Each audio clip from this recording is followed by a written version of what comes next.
Just about time to start Week 13 in the NFL with two playoff-caliber teams. Jay Cutler and the first-place Bears taking on Russell Wilson and the Seahawks. Chris Myers and Tim Ryan have the call live from Soldier Field. Guys? Jay Cutler knows December football in Chicago means for the Bears the playoffs have already started. And today, taking on the wild card hopeful Seattle Seahawks.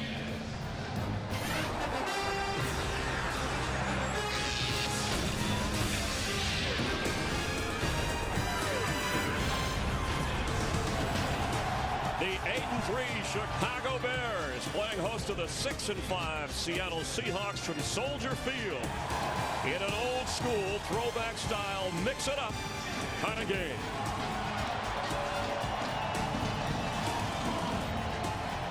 We're glad you're with us for the NFL on Fox. Hi, I'm Chris Myers, and you'll see two of the NFL's top three defenses on display today, and two teams in a pass-happy league that have a run-first oriented offense. And rare that both head coaches will be talking playoffs openly with 5 regular season games to go, but that's what Lovie Smith and Pete Carroll are doing. Carroll told his team if the postseason started today, this would be a first-round playoff matchup. The Seahawks playing on the road against the Bears here in Chicago.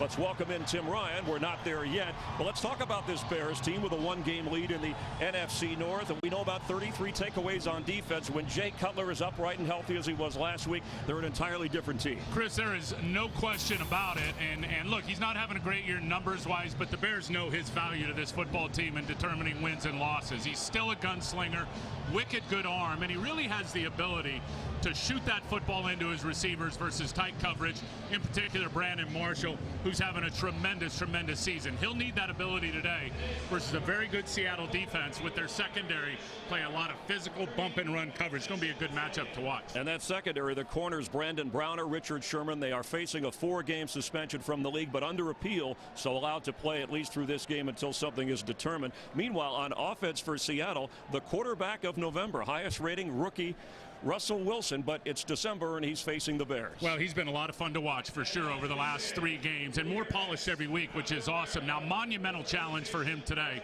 against this experienced Bears defense led by Briggs, led by Urlacher, led by Tillman. You mentioned the 33 takeaways. 20 of those interceptions. They want to rip the ball away from you, and they actually want to score on defense. So I think if you're Russell Wilson, all 8 of your interceptions have come on the road. Protect the football today. I'm very curious to see if he continue to play at a high level against this Bears group. Two teams that already have their toe in the playoff waters. We'll check the lineups, injuries, and get ready for the kickoff straight ahead from Chicago.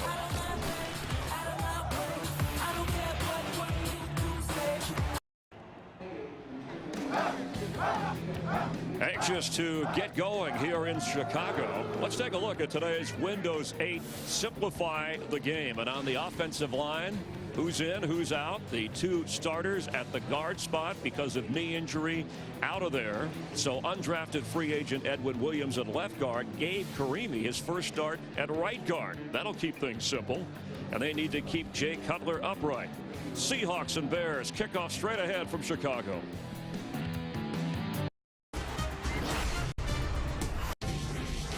Fox Sports welcomes you to the following presentation of the National Football League.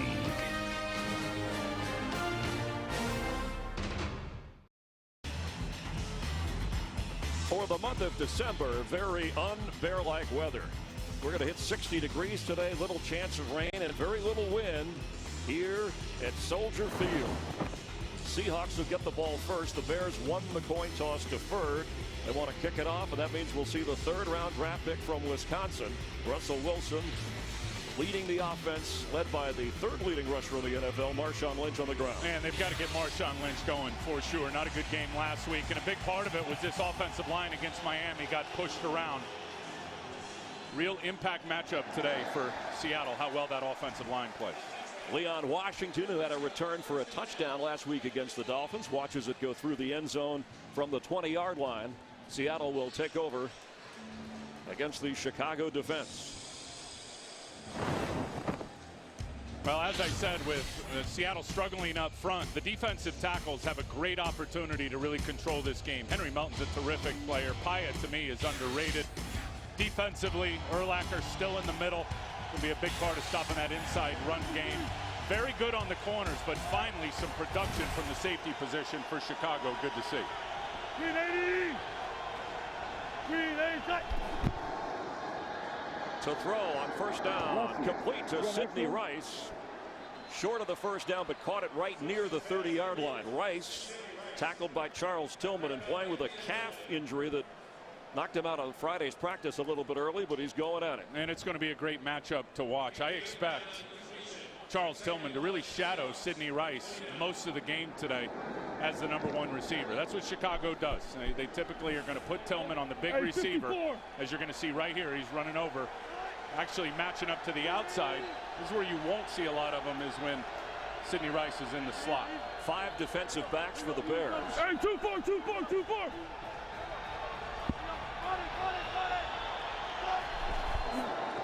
Second down 1.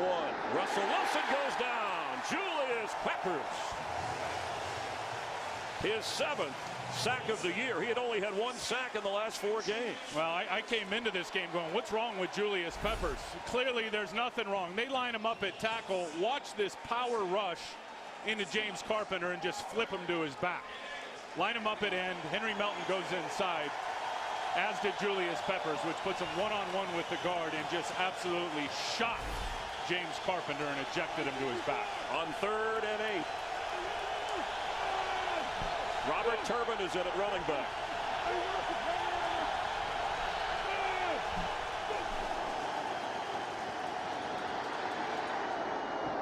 Complete for a first down to Golden Tate.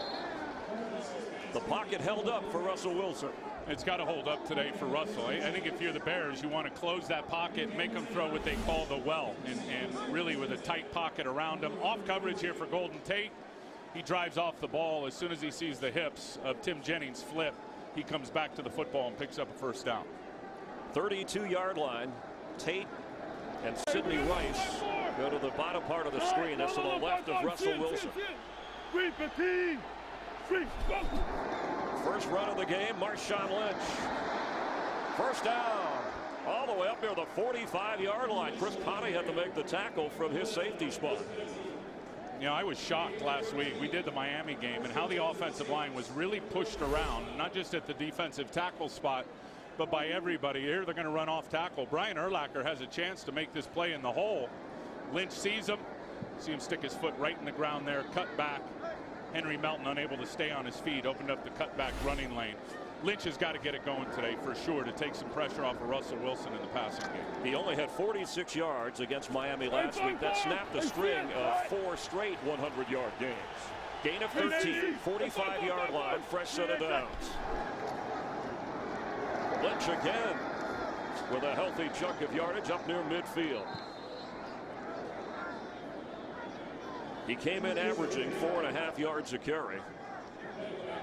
Ball's loose at the end, and they're going to say Chicago has it. Some of the Bear players were pointing, but we never saw the ball come out.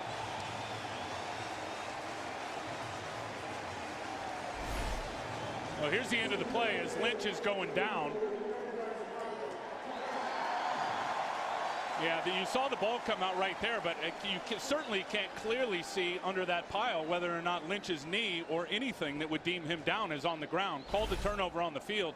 It's going to be hard to turn this one over, just in terms of what you could see there on the camera. Never heard a whistle, but never saw an official react till after some of the Bear players started to react. Yeah, you can tell the ball started to come loose right there. You can't see his knee, though, Tim.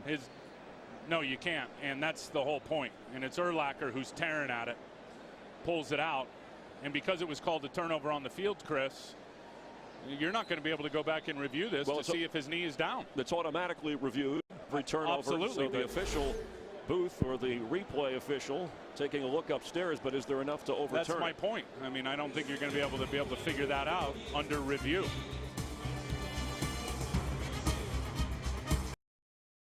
Today's game on Fox is sponsored by Southwest Airlines. Find our fares online only at southwest.com.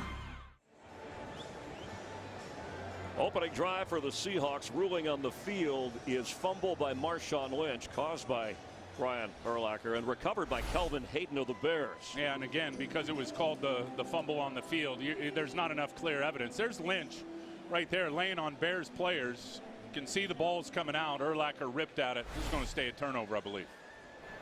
After review, the ruling on the field stands. First down. That is the 34th takeaway for the Chicago Bears this season. They, of course, lead the NFL. Lovie Smith and Brian Urlacher saying their goal is 50.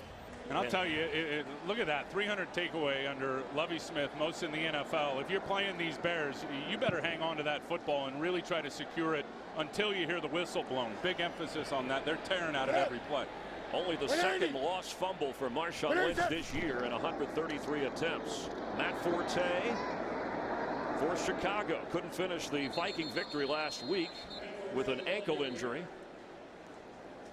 But Jay Cutler had maybe his first or best first half of football in a long, long time, leading them to victory. Yeah, their tight ends, to me, have to have a big game today. Kellen Davis, and you'll see a lot of Matt Spaeth. I expect both of those guys in the game quite a bit. Offensive line, Mike Tice will protect them with a lot of runs. Expect 30 in this game, and then the fast pass. Jay Cutler getting the ball out of his hands quick before that Seattle pass rush can get to him. So second down, 10 from midfield. Cutler sets up to throw. And batted in the air, incomplete. Knocked away by Richard Sherman. Kellen Davis was the target. Up front for Seattle, I think you look at him defensively, Red Bryant is out today. So that is a big loss for them in their run defense. Alan Branch will move out to his spot. We'll see some Greg Scruggs, number 98 in the middle. Young linebacking core, really. 2 second-year players and a rookie in the middle, Bobby Wagner, and then, of course, those corners. That matchup on Brandon Marshall today, and they will double him on third down. Going to be fun to watch. On 3rd and 10 from midfield. It's caught by Brandon Marshall, but does he have enough for the first down? There's a flag down back in the secondary. Now, I believe they're going to get Richard Sherman for holding Brandon Marshall. Number 25, as Marshall was trying to get out of his break, Richard Sherman was very physical on him. He knew he was getting help over the top from Cam Chancellor. I think a little too physical. Before the pass, holding, defense on the eligible receiver. 5-yard penalty, automatic, first down. Richard Sherman, who stands at 6'3", but has a wingspan of 6.5, may have reached a little too far. And on the other side, Brandon Browner, who's 6'4". In fact, Brandon Marshall said, I'm glad those guys are going to play in this game. I like matching up against physical corners. And that time, Brandon Marshall came out of the inside receiver position in the slot. Not a lot of big corners go in there. Richard Marshall and Brandon Browner, depending on which side Marshall lines up to, they're going to move in on the slot with him. Penalty taking because it's an automatic first down from inside the 45. On first down, it's Forte trying to find running room and goes nowhere. In fact, his last 3 games as Cam Chancellor makes the tackle, he is averaging under 3 yards a carry after getting off to a fast start and again nursing a sore ankle. They're going to run these outside run plays, Chris. Watch Cam Chancellor, who's going to fly up into the screen. He's going to take out the backside pulling guard and make the tackle. I mean, this is clinic stuff for a strong safety. Bang, right there, outside shoulder free, and able to make the big tackle. That's a great play by Chancellor. 50. 180. Where's that? Forte will maybe lose a yard or 2. His 3rd carry, he's been unable to gain anything. Malcolm Smith, who's playing for Leroy Hill, and KJ Wright on the tackle. Well, look, you look at the last 3 games for Matt Forte, and I think it's easy to really figure out why he's struggled. I mean, Houston is an outstanding run defense. That was a quagmire, that rain game here. 49ers the next week, they are a dominant defense. They stop everybody's run game. And then he got hurt in the Minnesota game last week. Not to mention, Chris, they lost 3 offensive guards in the last week and a half. Open to the right. Open to the right. 3rd and 11. You heard open to the right, whatever that means. So they need to get to the 35 for a first down. 180. What's the ball? What's the ball? Brandon Marshall. The ball's loose. It bounced back in his direction, and it looked like he fell on it. He did. Bears keep the football after the connection. 83 catches. Officially, that's his 82nd after the other one called back by a penalty. Here comes a flag.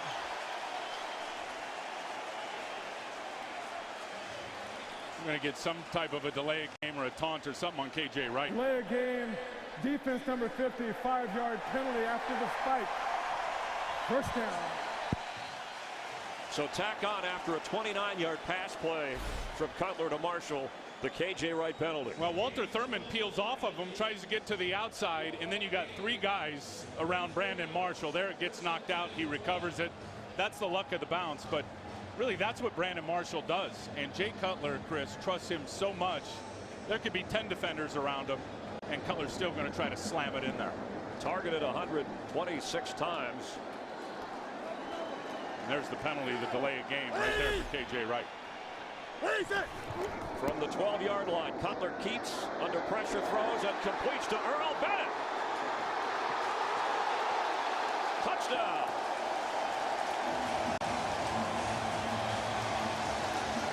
How in the world do you hang on to the ball when you get cartwheeled like that?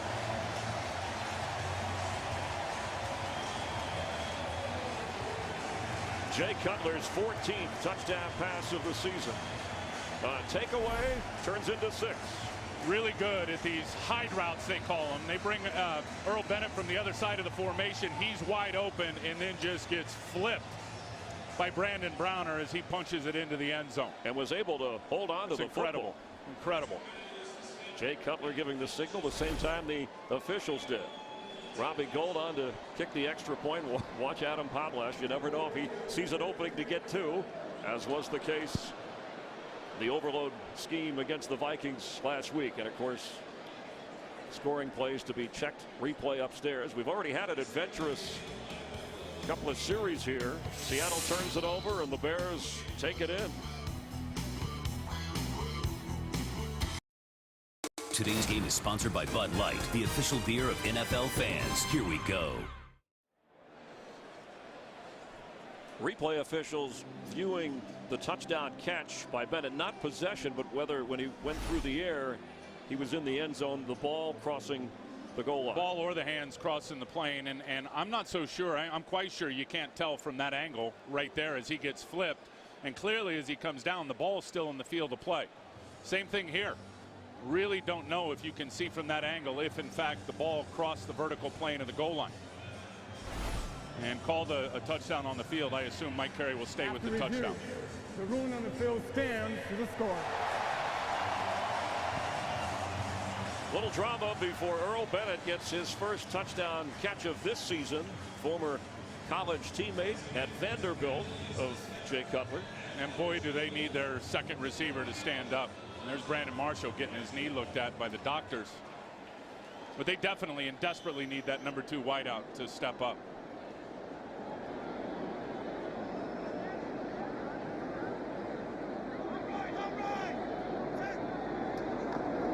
Robbie Gould, the extra point. And Chicago, after the fumble, they take it right in. Bears at home with a 7-0 lead. Brandon Marshall telling offensive coordinator Mike Tice, "I'm okay," after the medical staff checking him out. The Bears have scored 109 points off of turnovers this season, and that leads the NFL. Robbie Gould ready to kick it off. Kept it away from Leon Washington the first time. And he does it again.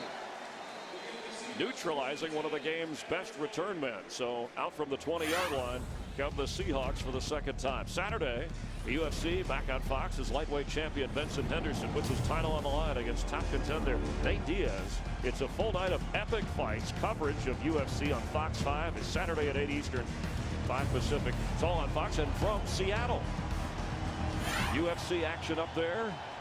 Bears with a 7-0 lead. Second possession. The Seahawks were moving the football until Marshawn Lynch had the ball ripped away.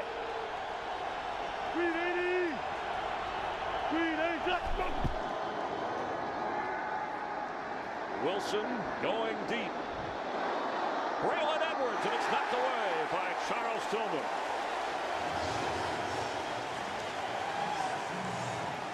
Braylon Edwards, to me, and you're going to see 4 or 5 shots deep. They get in a heavy 3 tight end personnel grouping, and then they run Braylon Edwards down the field. I just don't think he has enough juice left, honestly, in terms of the long speed to run away from the defender. Tillman easily was able to catch up and get the breakup. It's a little bit underthrown, and for those that wanted Darrell Bevell, the offensive coordinator, open up this offense and throw the ball more, and that Russell Wilson can handle it, well, they've been doing that at the start of this game. This time it's Lynch on the ground with a big hole. Marshawn Lynch runs into Tillman and then powers all the way up to the 40-yard line.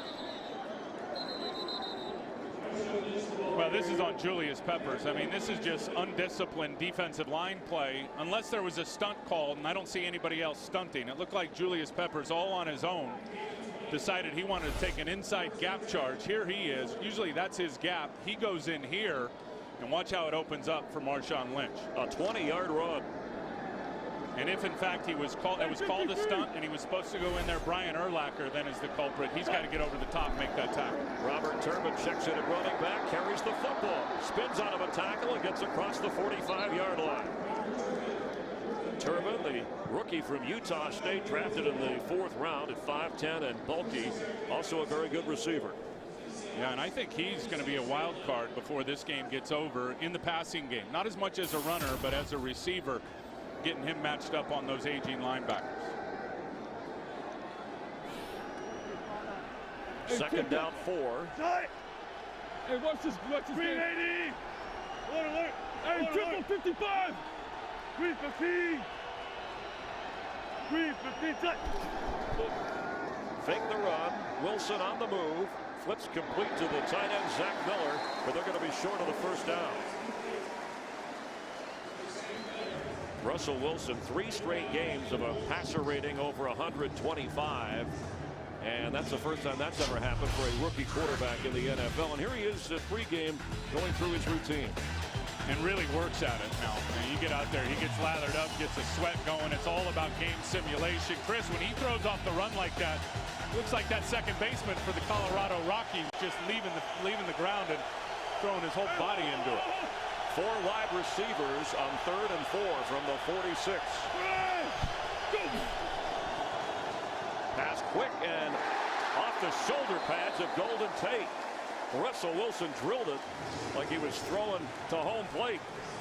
Former baseball player who actually drafted in the major leagues, but excellent defense by the Bears against the young quarterback. Boy, it's scary when you're throwing against the Bears and those balls, whether they're coming off the receiver's shoulder pad or they get deflected and they get up in the air. That's when that Bears defense just feast on getting the takeaways. So Eric Weems, the former Falcon, once a Pro Bowl returner there. Devin Hester missing his first game since 2009, inactive with the concussion. John Ryan to boot. Fair catch called for and muffed it. Weems got back on it. We think twice the Bears have fumbled but have been able to recover their own loose football. Brandon Marshall on the touchdown drive, and now Weems, according to the ruling on the field. Well, the football gods are with him today. That ball's shaped funny, and it has bounced perfectly on both of those potential turnovers for the Bears that they're able to recover.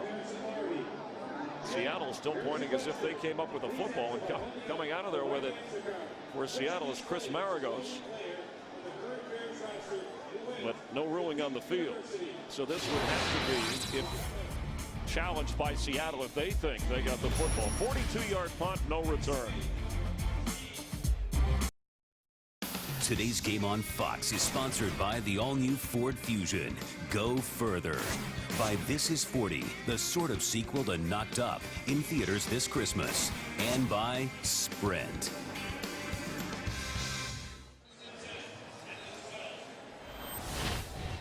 Ruled a muff, receiving team recovery. Pete Carroll wondering if he could challenge, and you cannot. Mike Carey saying that is not a play you can throw the red flag on. So the Bears have the football at their own 12-yard line. Sure looked like Maragos recovered it, 53. though, didn't it? It did from here. Single. 180. 180. Cutler has it. Complete. Brandon Marshall across the 25-yard line for a first down. I'll tell you, the rapport with receiver to quarterback with these two is really uncanny. I mean, I was talking to Jason Campbell, the backup quarterback, before the game, and he said Brandon Marshall, in terms of understanding, reading coverage, knowing when to stop and basically post up and be on the same page with his quarterback. Jason Campbell said it's the best I've ever seen with a wide receiver. And that was a great example of it there, reading the coverage, stopping in the open spot of the zone, and Cutler found him. Jay Cutler saying it's like being back in Denver, where they had very productive years as Forte carries. Let's get a game break. Check in with Los Angeles. Well, a couple of other teams looking at making the playoffs side of the NFC North, Packers and Vikings going at it. Aaron Rodgers hooking up with James Jones. Nice catch by Jones. First score of the game. Green Bay's added a field goal, and they lead it 10-0 right now, winding down in the first period. Chris and Tim. Thanks, Kurt. The Bears will play the Vikings next Sunday on Fox. Chicago with that one-game lead over the Packers in the division. How important is that game going to be here in a couple weeks? 180. What is it? Cutler has it and gets rid of it in the dirt. Was under pressure. Brandon Marshall, who already has a couple of catches in this game, the target. You know, interesting in talking to Pete Carroll yesterday, I said, what are you going to do on Brandon Marshall? He's the #2 targeted wide receiver in the NFL, the most targeted guy on third down, clearly Cutler's go-to guy. He said really nothing special. I mean, a lot of what Brandon Marshall does is underneath in terms of the short to intermediate passing game. Pete says he feels good about his big long corners on him. He said, what about third down? He said, that's when I think we'll see a different combination of double teams, like right now on Brandon Marshall. 3rd and 10. Sherman's lined up against him. Cutler flips to Forte. Matt Forte with a first down. If you're just tuning in here at Soldier Field with Tim Ryan, Chris Myers, we're glad you're watching the NFL on Fox. Seattle got the ball first. They were moving near midfield. Urlacher takes it out of the arms of Marshawn Lynch. Chicago recovers. 34th takeaway this year, leads the NFL. And then Cutler to Earl Bennett for the touchdown, and it's 7-0. What a great play call that touchdown was by Mike Tice. Caught Seattle in a free safety blitz with Earl Thomas coming off the edge. Earl Bennett wide open. You got 54. 180. What is it? There you go, Matt. Forte. Running room just short as Bobby Wagner brings him down on the 45-yard line of the Bears. Forte prides himself on being a durable player, so he wanted to get back in there. Disappointed he couldn't finish that game against the Vikings last week. He's thought of as a quick healer, as now Michael Bush checks in, giving Forte a breather. Yeah, short yardage. 2nd and 2, Big Bush, 2nd and 3. The 245-pound complimentary power back comes into the game. You guys got those too. 180. What is it? But Cutler sets to throw and completes into Seattle territory. That's Rodriguez, the rookie fullback. A crisp-looking game plan from the Chicago Bears. I'm telling you, after the 49er game, Mike Tice went and looked at that tape and said, we got to change our offense. We got to get to the fast passing game. They didn't have any of that dialed up for San Francisco. The pass rush destroyed them. Watch them over the last couple of games on tape, and they have certainly changed their attack in terms of the quarterback getting it out quicker. 180. What is it?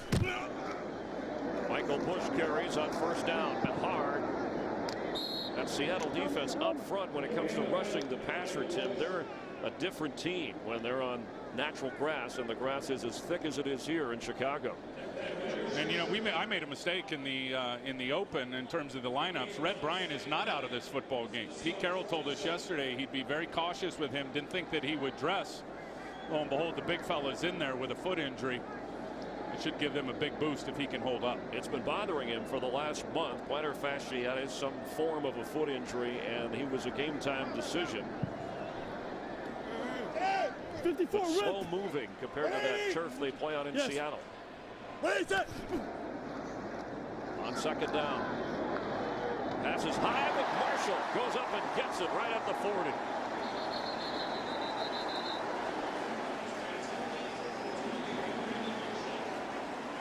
Really a nice job. Patience by Jay Cutler. He's going to read this guy. As soon as Earl Thomas leaves to go cover the flat route, Brandon Marshall's just going to turn around and use that big body out there on Brandon Browner.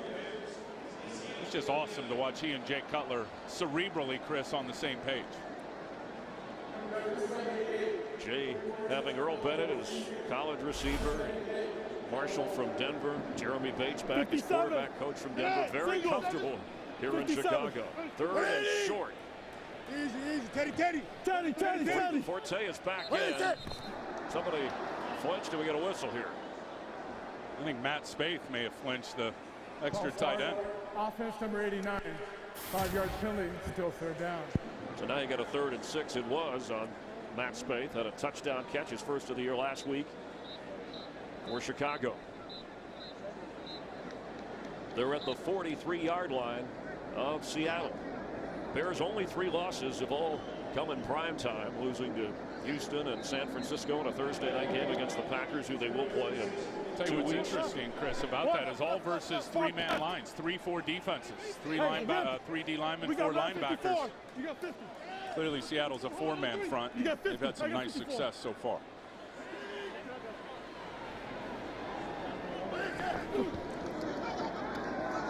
Cutler is going to run and get the first down.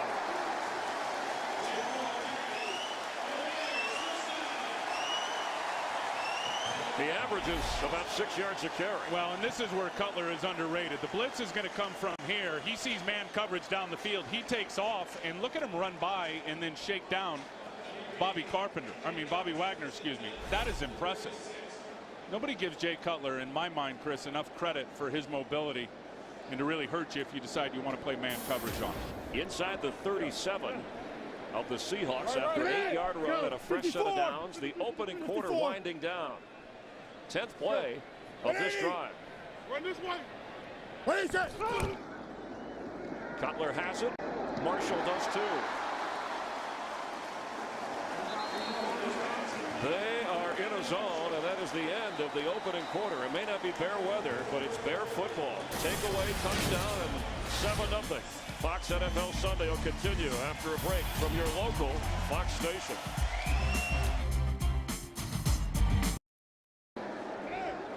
Bears start the second quarter from the Seattle 24-yard line. It's 1st and 10.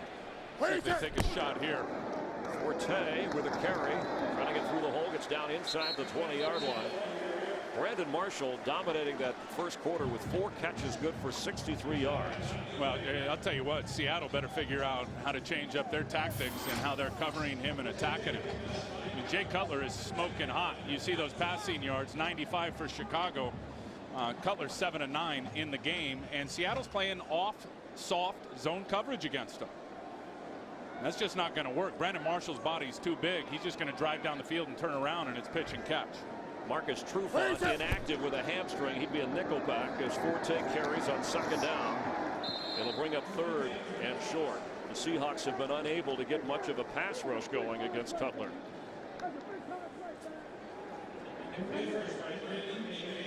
And I'll tell you, if you play physical bump and run coverage like Seattle is accustomed to doing on Brandon Marshall, that's going to really force Jay Cutler to hold the ball longer, Chris, which is going to allow and help the pass rush to get there. Facing a 3rd and 2. Seahawks have not taken the ball away as much, especially on the road, as Pete Carroll would like. 54.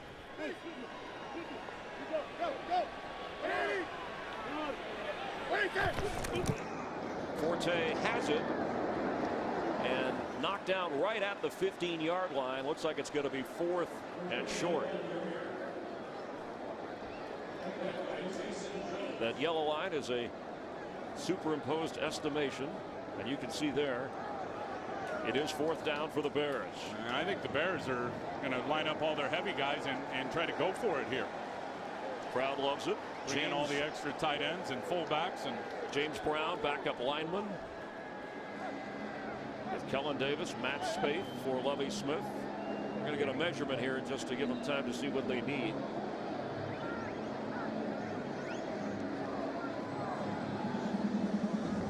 Bears scoring off a turnover. Cutler to Earl Bennett for the 7-0 score. Tell you what, I think Mike Carey could see from the sideline that wasn't even close and probably didn't need a measurement. But I think he helps out head coaches and offensive coordinators on a big third down like that down in scoring position, which really allows them to make their mind up, kind of decipher, Chris, what they want to do, whether or not they want to go for it or in fact kick a field goal.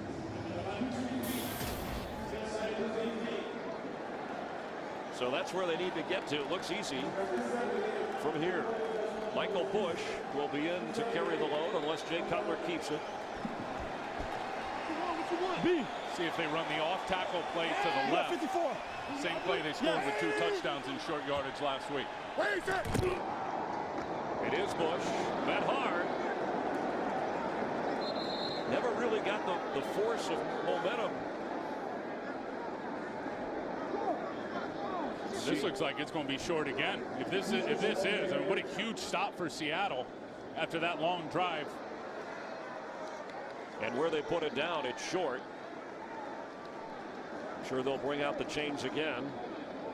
This could be a tipping point early in this game, no doubt. Seattle. But you liked the call going for it. I did. Bears with the lead, with the momentum and the football. No way. But the Seahawks defense on 4th and inches comes up with a major stop. Seattle takes over on offense, trailing here in Chicago. Today's game is sponsored by Miller Lite. It's not just a good time, it's Miller time. By Jared, the Galleria of Jewelry, with 5 times the selection of ordinary jewelry stores. And by The Hobbit, An Unexpected Journey, in theaters everywhere December 14th.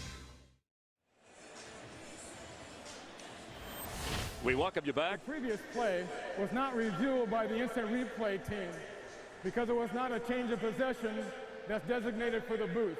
It's only a team's challenge. Please put 12:48 on the game clock. Our referee, 12:48 on the game clock, please. Mike Carey, working the clock. And here's a look. Remember the backup guards. 2 new starting guards in this offensive line. No push. No push at all. And then, I mean, give credit to the defensive front for Seattle. Look at the linebackers. Phil on the fullback. That was outstanding. And then Michael Bush, look, 245 pounds. Get your pads down. Put your helmet down and get that yard. Seahawks defense does the job. The Bears pass up a 33-yard field goal try and turn it over on downs. 380. Russell Wilson floats one down the sideline, and it's hauled in by Rice. There was excellent coverage, but it was dropped in there beautifully. Yeah, great throw. Beats good coverage. Nice arc ball by Russell Wilson. It's going to be the matchup we see all day long. Look at Tillman adjust, in really good shape. Never turns to find the ball. It just goes right over his helmet, perfectly placed for Sidney Rice. And James Carpenter battling a knee injury out at left guard. Chris Conte battling the flu at safety for Chicago, in and out of the lineup. So Anthony Walters has been inside. Hey! On 1st down after a 28-yard gain, Russell Wilson keeps and gets across the 47-yard line. Lance Briggs, the Bears' leading tackler, coming off a nagging ankle injury, making the stop. And I really believe, and that's the zone replay by the quarterback, I think we're going to see a lot of bootleg quarterback keepers, getting Russell Wilson out on the edge, misdirection plays. I think the thought process, Chris, is get that Bears defense moving one way and then counter back your game the other way. Challenging their change of direction with those aging linebackers. Drag it. Blue 80. Blue 80, shut. Russell Wilson is going to have to get out of the pocket, floats it to Lynch. He got something out of nothing as they swarm Lynch. We remember lost the fumble in the opening quarter. He's short of the 1st down. He never panics. Henry Melton gets really good pressure on him, able to grab his jersey.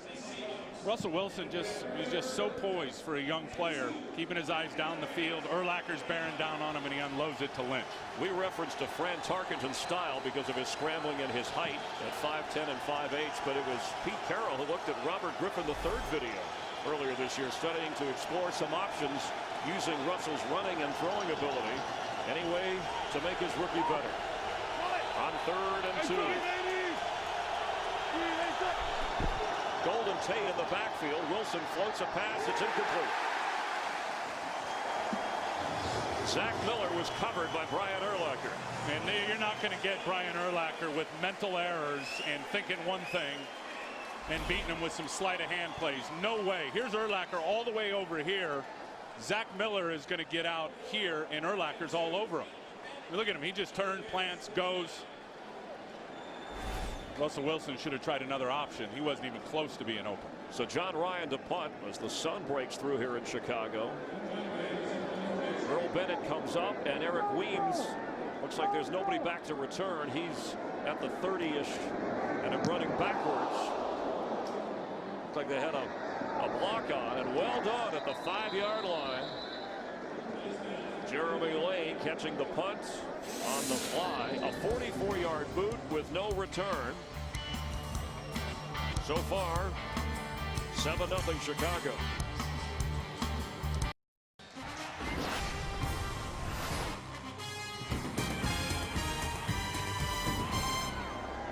Bears take over from their own 5-yard line on 1st and 10. Their last drive, 73 yards, 14 plays, 8.5 minutes, but they failed on 4th and inches. Michael Bush, the back.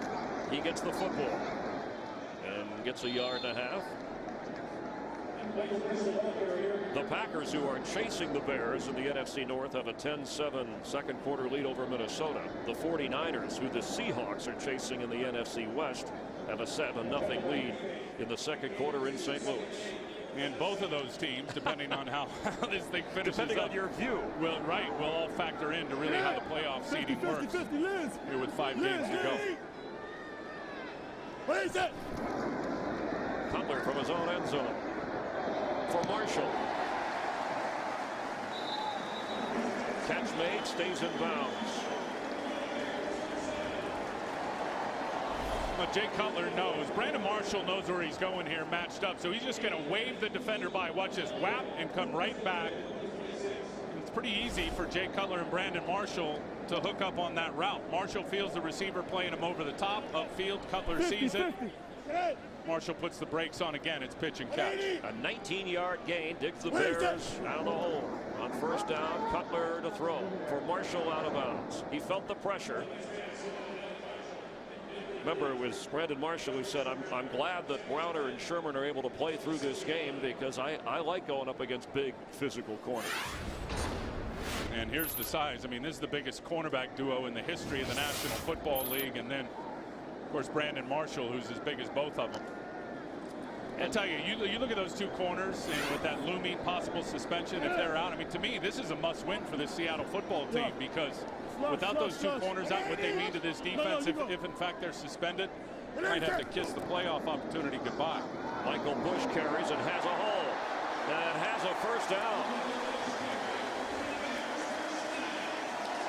That offensive line with Gabe Karimi, his first ever start at right guard, and Edwin Williams over the other guard spot, creating some room. And they catch Seattle in a blitz. And when you do that, you need either the linebacker or the safety over the top to be in the hole that they just left from. That time it was Cam Chancellor who tried to get up there on the run stop. He slipped and fell down, which opened up the running lane.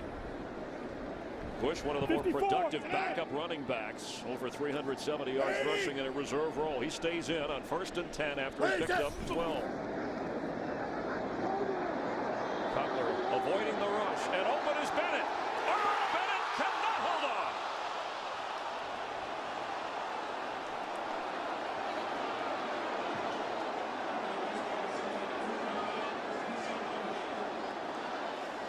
Boy, what a missed opportunity. Brandon Browner just loses where he is on the field, and Earl Bennett runs away from him. Cutler sees it, unloads it for the touchdown, and Earl Bennett can't hang on to the football. I know it was awkward, Tim, but the sun is out in Chicago in December, and he may have looked back into it. Not an excuse, but just something to take into consideration here. I think you could catch that one blind. It hit him right in the chest plate. 2nd down 10, big play missed by Chicago. 180. Cutler has it, tipped and still caught at the 45-yard line. Marshall like a magnet. Well, his hands are so darn strong. He's always been a hands catcher. He plucks it right out of the air. And watch here as he goes and gets the tip ball. You're going to see Browner try to slap it out of his hand. No way with those strong hands by Marshall. Watch this. Whap! Look at him try to drive down and break the arms and get the ball out. Marshall just no way is he going to let it go. Chris Clemens tipped the ball, but they still get 7 out of it, so it's 3rd down and 3. Hey, 5 down, 5 down, 5 down. 180. Listen. 180. Pass is incomplete for Bush. Strong rush by Seattle forced Cutler to get rid of it. K.J. Wright came in on him. Well, Brandon Marshall in a little stack set here is going to try to clear this thing out. Take the cornerback deep, open it up for Michael Bush. Accurate throw would have been an easy 1st down. The rush really forced Cutler to get it out too soon. Yeah, Jay only has 4 receivers that are active with Hester and Jeffrey out.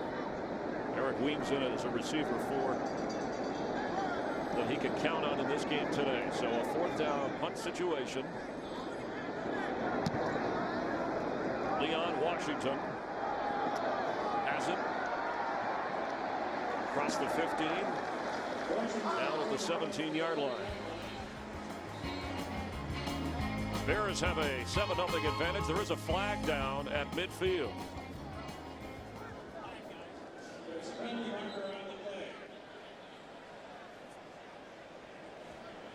During the kick, low block, number 55 of the receiving team, half the distance to the goal, they retain possession. 1st down, timeout. Penalty on Heath Farwell of the Seahawks special teams play. That'll put them in a hole, and they trail here in Chicago. Today's game is sponsored by AT&T. Rethink possible.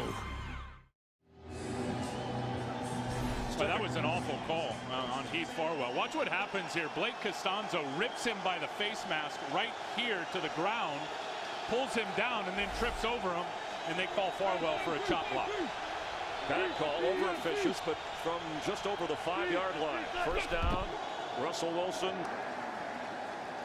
Nick Roach, who doesn't get a lot of attention on that defense, involved in a swarm of tacklers. He came in with 38 tackles, plays only about 50% of the time on defense. I'll tell you what's amazing about this Bears defense is I don't think individually they've got the physical real Pro Bowl talent with electric athletes like they had. I mean, with these linebackers getting old, Tillman getting old. But their experience and how they play and their understanding of what offenses are trying to do to them, they're a step ahead of the opponent mentally, which allows them to play great team defense. 2nd and 9. They'll run it to Lynch again. And it's Roach on the tackle to bring up 3rd down. They need to get across the 15-yard line for a 1st down. Tell you another thing is because everybody wants to throw the ball at Chicago. They see 39-40 pass attempts per game. Their D-line rotation is alive and well and cranked up. Shea McClellan comes in. Israel Adonijah comes in. I mean, a bunch of different guys come in and play for this Bears defensive line. They keep them fresh. Nate Collins as well.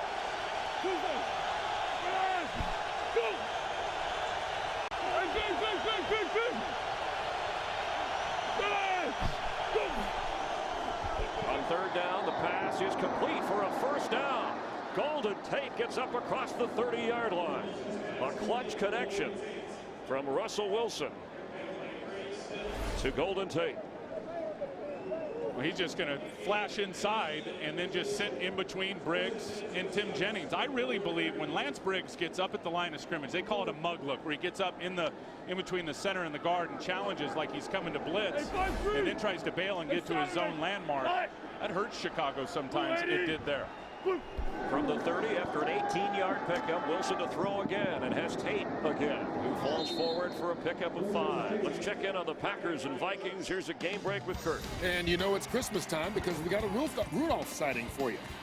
Nothing like butchering the line right when you get ready to do it, isn't it? Kyle Rudolph, touchdown for the Vikings, and a little Lambeau leap as he finds 2 Vikings fans. Calgon, take me away.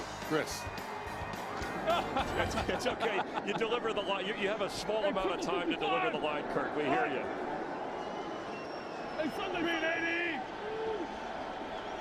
380. 2nd and 5. Russell Wilson to Sidney Rice, who has a lot of room on the sideline. He has a first down just short of the 44-yard line. Sidney Rice, the leading receiver of the team. 6 touchdown catches this year. Golden Tate also with 6 touchdown grabs. Yeah, a little razzle-dazzle. Tight end split out wide. Really to be a blocker. McQuiston pulls out and then really gets the key block in sealing Corey Wooten, which opens it up for Sidney Rice. Russell Wilson is 8 of 11. And we still have 4 minutes to go here in the first half. They mark it at the 43-yard line of Seattle for a first down. Slow 5-5. 380. 5-4. Go to him. 380.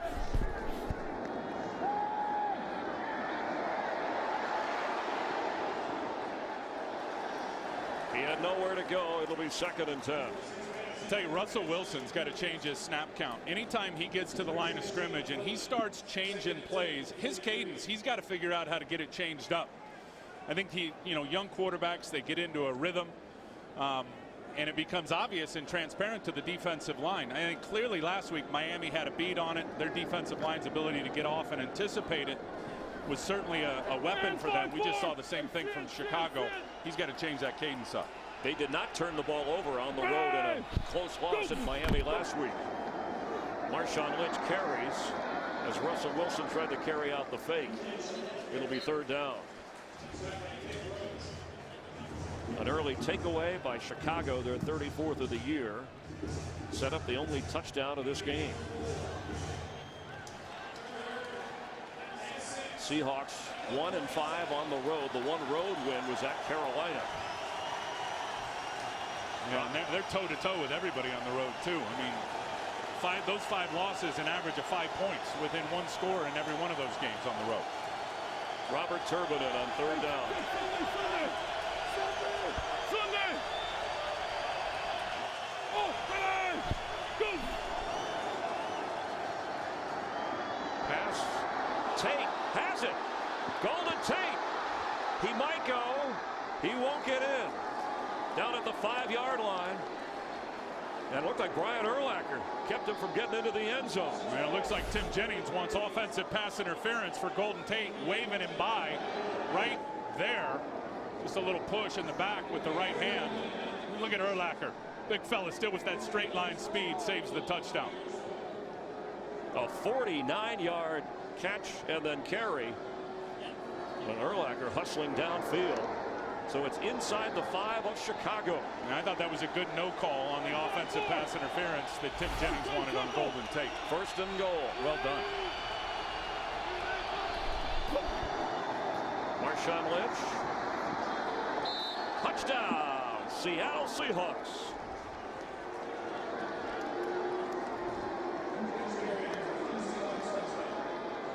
The Seahawks, who have played here in the regular season the last 2 years and won those games. Last year, Lynch had a couple of touchdowns. Didn't have a lot of yardage, but he gets into the end zone here, where an extra point will tie things with 2:15 to go in the first half. And they couldn't have blocked it up any better. You're going to see a nice block here by Moffitt, the kick out block on Peppers. Marshawn Lynch. Easy touchdown for him, not going to the ground.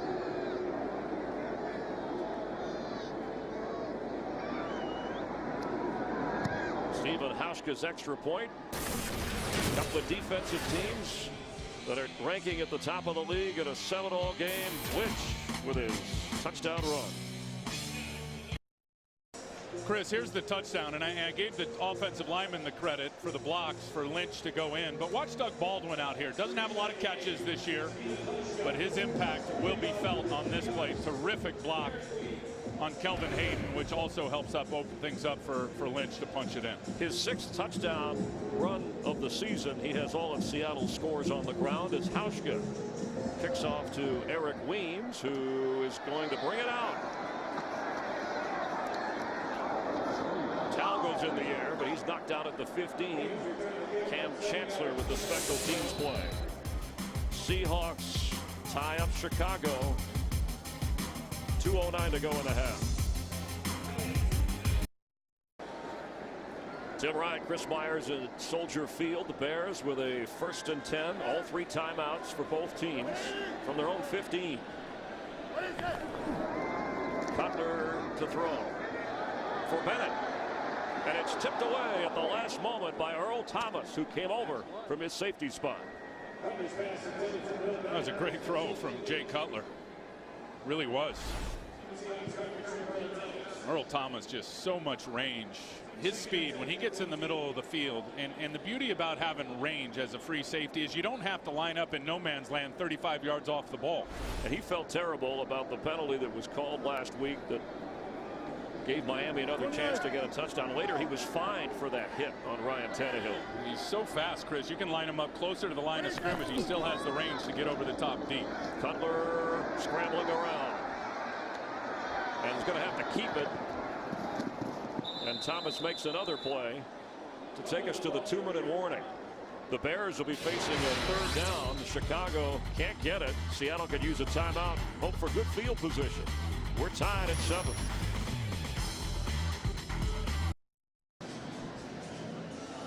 Cute kid. Good to see at the game. It won't be his last. He'll be a big star when he gets to school on Monday. And outnumbered here, but there's always a 12th man for the Seahawks somewhere. Huge down here for both teams, really. 3rd and 6 from the 19. Cutler has time. And Marshall has it, but short of the 1st down. That's the 7th catch of this first half for Brandon Marshall. The Seahawks will quickly use a timeout. They'll have 2 remaining with 1:44 to go. And wisely, as you said, with everything's changed since that 4th down stop. They were getting roughed up, and the game has changed, and now Seattle has all the momentum, it seems like. Check on the injured player coming off the field for the Chicago Bears. Jonathan Scott, one of their linemen. Saturday, the UFC back on Fox. Benson Henderson, Nate Diaz, a full night of epic fights. Coverage of UFC on Fox 5 beginning Saturday, 8 Eastern, 5 Pacific, from up in Seattle. Next Sunday, the Seahawks will be playing the Cardinals at home, and that could be bad news for an already beat up Chicago offensive line. We'll check on that. As Podlesh is back to punt, standing at his own 11-yard line. Leon Washington will wave everybody away, and it kicks out of bounds somewhere between the 35 and 40-yard line. Russell Wilson will have 2 timeouts to work with, and decent field position to try and unsnap this tie. Chicago scored first. The Seahawks have answered, and they have the football. Hey, coming up on the Visa halftime. You'll get caught up on a great day of action in the NFL. Including the Detroit Lions. and Indy and Tom Brady and the Dolphins and a whole lot more. A whole bunch more. On the Visa halftime. And we will be in Sarasota on the 29th for a big revival. 2 shows. Terry will be at the Chuckle Hut in Marina Del Rey. All right, the Vikings lead the Packers 14-10 nearing the half. You'll see highlights of that on the 49ers up 7-0 on the Rams as they are 21 seconds before half. So all that's coming up on the Visa halftime highlights. 2 timeouts remaining for Seattle. They spotted at the 37-yard line, and Russell Wilson, who celebrated his 24th birthday on Thursday, the 3rd round draft pick out of Wisconsin, and celebrated it by spending time in the film room. We talked about both of these coaches openly discussing playoffs with their teams. They'd be in today, and with Green Bay right now trailing, that's how they would match up. Absolutely. If the playoffs were today, this would be the matchup. This would be the 6th seed being the Seattle Seahawks against the 3 seed, the Chicago Bears. But work to be done here in the great city of Chicago, where Pete Carroll has won the last 2 regular season trips that he's been here with this Seahawk team.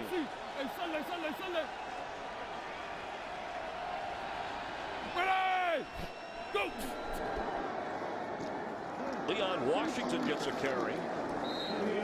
Try to run some clock off, see what they do with the field position short of the 39-yard line. Marshawn Lynch with 51 yards rushing on 7 carries and the touchdown run. Washington stays in at running back. Russell Wilson throws to him. He tries to put a move on, but is brought down by Urlacher. It's going to be a horse collar on Brian Urlacher.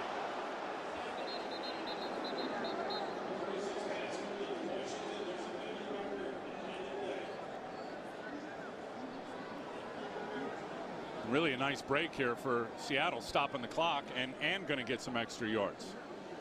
And a first down. Personal foul, horse collar, defense number 54. From the end of the run, 15 yards, automatic. First down. It's only the second penalty on the Bears. So after a 6-yard gain, tack on the 15-yard penalty all the way up to the 40. As Bryant called for the penalty. Leon Washington stays in at running back. Let's keep an eye on Doug Baldwin at the top of your screen. From the pocket, Wilson batted in the air and almost incomplete. Leon Washington off of his shoulder pads. Russell Wilson's firing the football, but Briggs was right there with him. Well, if you're going to fire the football in this underneath coverage, you better get it down on the belt buckle, because if that ball pops up in the air, it is like a piece of meat for these Bears dogs with it up in the air. Seriously, watch this ball pop up in the air off the shoulder pad, and you already see Briggs taking a peek at it, trying to go get it. You throw underneath versus that zone coverage, you better get it down. If they do drop it, it goes straight to the ground. From the 40, 2nd and 10. Leon Washington straight up the gut. Gets inside the 35-yard line. Clock runs at 55 and counting. 2 Seattle timeouts. 3rd down, they need to get to the 30.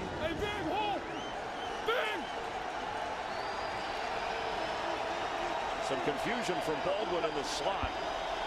Crowd getting in the way of the signal calls here. Russell Wilson's throw is hauled in by Baldwin. Whatever confusion, they cleaned it up in a hurry. He's got to call a timeout. And they used a timeout. They'll have one remaining. A throw of 22 yards from Russell Wilson to Doug Baldwin. And he's just going to take it vertical on Kelvin Hayden, and look at that separation right away. The outside release, Russell Wilson sees it, throws it up high enough with arc over the head of Kelvin Hayden, and Doug Baldwin with a big-time play at a critical spot in this game. And not an easy throw. There's Darrell Bevell, clean-shaven. Used to seeing this Bears defense when he spent time in Minnesota as an offensive coordinator. Well, they got a great feel for how to attack this defense. And Rod Marinelli, the defensive coordinator, we all know his history. And when he was down in Tampa, where there's Rod there with the glasses, with Lovie Smith, and Monty Kiffin was down there. And Pete Carroll was trained in this defense with Monty Kiffin. He knows it very, very well, the ins and outs of it. And then you said it with Darrell Bevell being in Minnesota, really having to attack it. So got a great feel schematically how to get after Chicago in their scheme. And despite a rookie quarterback, they said it's a no-limit offense for Russell Wilson. Robert Turbin, the rookie running back, is in.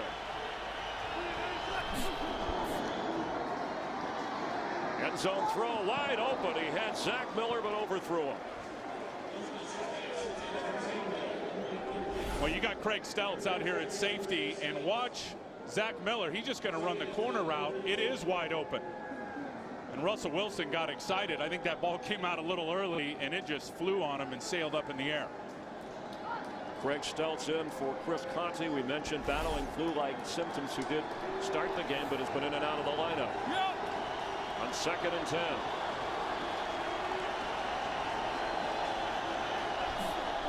Watch Zach Miller again. Russell Wilson floats it into the corner and out. It'll be 3rd down.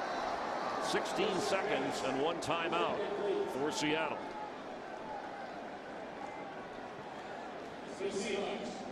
I think Zach Miller was wide open again. I could see it just from the coverage shell. And Turbin was open on the left if you got it to him quickly. And then there's the corner route again. Look, there is nobody around Zach Miller. You just got to wonder sometimes, Russell Wilson at 5'10 and a half, 5'11", if he's really got great sight lines, Chris, when he's trying to throw from inside the pocket. from inside the 14-yard line. It's 3rd down.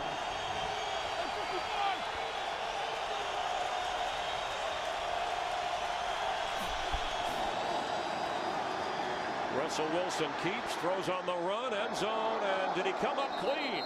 Braylon Edwards dove forward, touchdown, Seahawks! And Russell Wilson, his movement made it happen. Well, and he's fallen down as he's throwing this ball, which is amazing. Watch him as he's gonna end up really peeling out to this part of the pocket or towards the line of scrimmage there, falling down, throws it, and then the long arms of Braylon Edwards. Looked like he had both hands under the football. This would be a great look at it here. Yeah, it looked like both hands under the football, called a touchdown on the field. This one's going to stand. 18th touchdown pass of the season as they review upstairs, of course, on a scoring play. A 14-yard touchdown toss on 3rd and 10. Look at that ball as he's falling down and throws it and gets enough arc on it just so it can carry to the end zone. That's a better look at it there. Did that thing touch the ground before his hands were under it? I don't know if you could clearly tell. Indisputable evidence. It's almost like a court of law beyond a reasonable doubt. But ruled a touchdown on the field. So you have to see something strong enough if you're going to overturn it. This angle here, it clearly looks like both hands with those blue gloves were between the pigskin, the leather football, and the grass in the end zone there. And he possesses it as he turns over with the football. Hands under the ball. Oh man, it does not get any closer than that. It does not get any closer than that. Sometimes the movement of the nose of the football, but you can't necessarily say the ground would cause that if your hand is underneath the ball.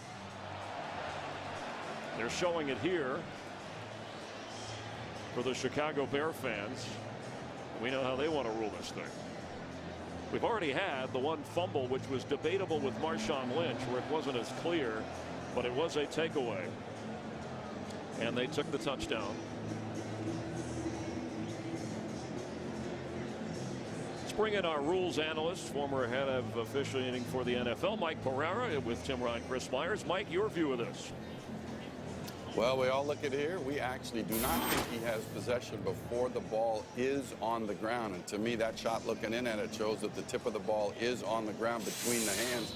I think if I'm there, I actually reverse it to an incomplete pass. You see the tip of the ball on the ground at that point.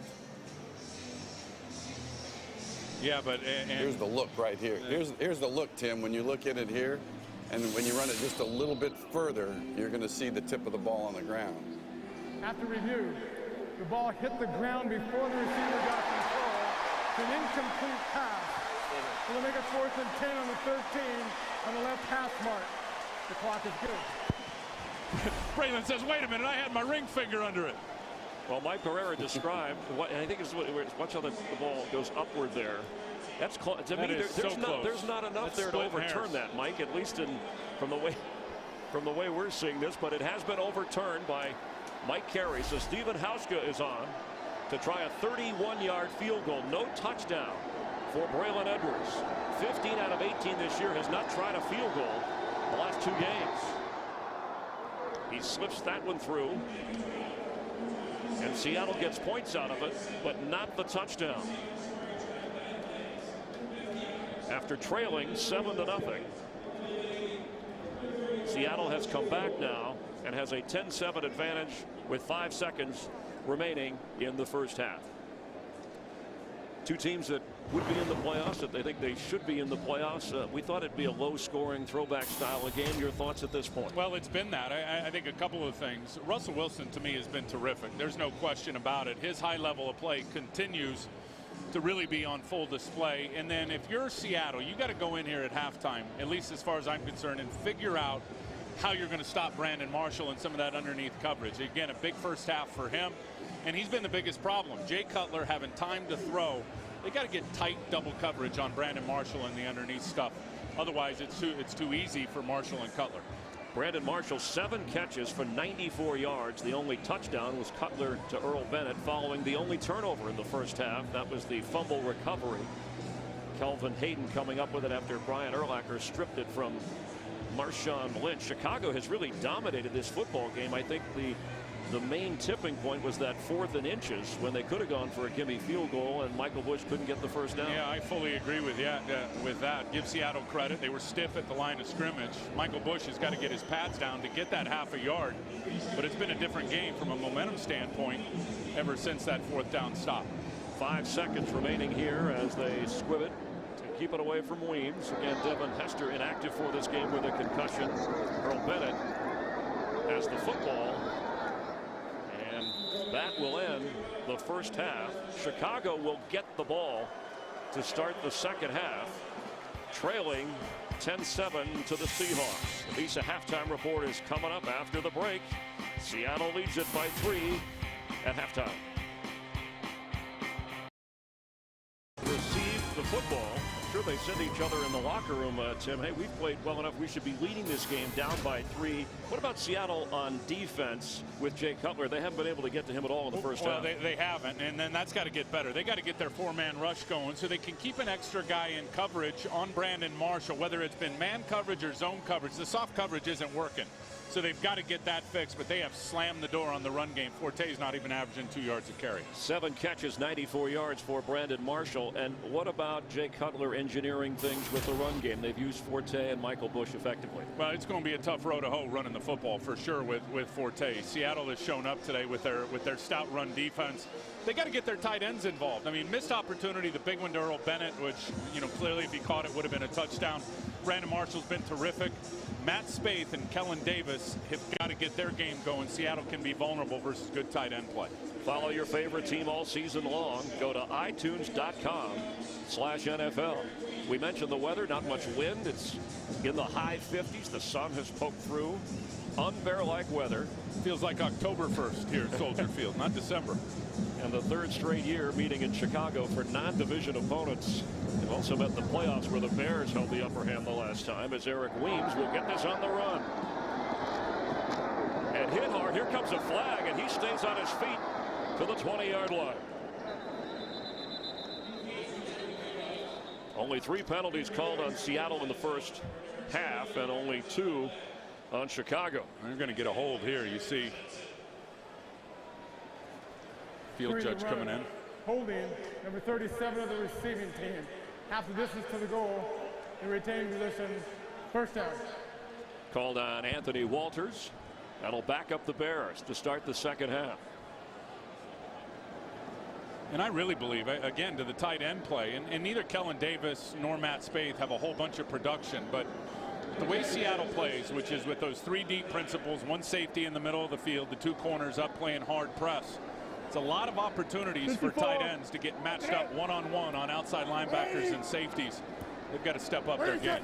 Jonathan Scott is back in at right tackle as Matt Forte carries from the Chicago 9. Let's check in down on the field with Jamie Maggio.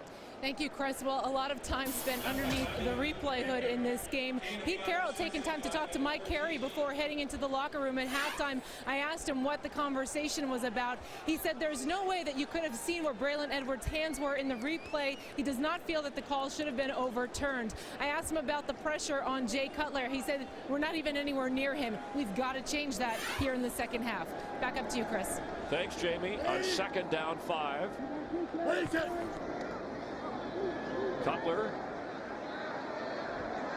for Marshall, who was hit right away and knocked down after he made the catch. Brandon Browner from the corner spot. 8th catch of the game for Marshall, who has had 2 games this year where he's caught a dozen passes. He, to me, is a top 3 receiver in the NFL this year. I mean, A.J. Green is playing great in Cincinnati, but hard to really mimic what Brandon Marshall's done in terms of his numbers. It really felt like Chicago dominated that first half, but in reality, you look at those total yards, and really since that 4th down stop by the Seattle defense, their fortunes have turned. They've been able to move the ball offensively. 3rd and 3. They need to get to the 20. Cutler, quick toss and low pass for Marshall. It'll be 4th down. He finally gets knocked down, and that's Bruce Irvin, the 1st-round draft pick from West Virginia. who came in with 7 sacks but has been in a dry well lately. And coming from the top of your screen, you saw Jonathan Scott tried to chop him, get him off his feet. Irvin wasn't having it. That is the first time that Jay Cutler has actually been hit and knocked down while standing in the pocket. You often talk about Pete Carroll and his halftime adjustments. Of course, last year, Seattle pulled out a game here. Different personnel, but rallied to do it. Leon Washington, not much of a chance as that sails out of bounds. Adam Podlesh's punt will be spotted at the 45-yard line. Excellent field position after Seattle's defense does the job. Today's Game on Fox is sponsored by Southwest Airlines. Find our fares online only at southwest.com. By Charles Schwab. Let's talk about giving your portfolio a better chance to grow. Talk to Chuck.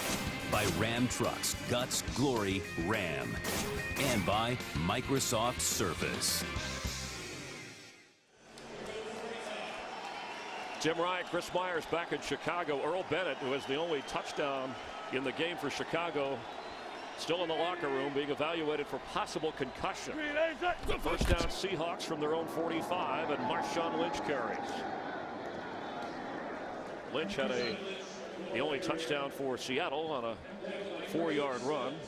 His 8th carry, 54 yards. He was held to 46 last week in the loss on the road at Miami. I'll say this, the Bears better start getting that extra defender up in the box at the snap count in terms of a safety, and load the box with one more defender.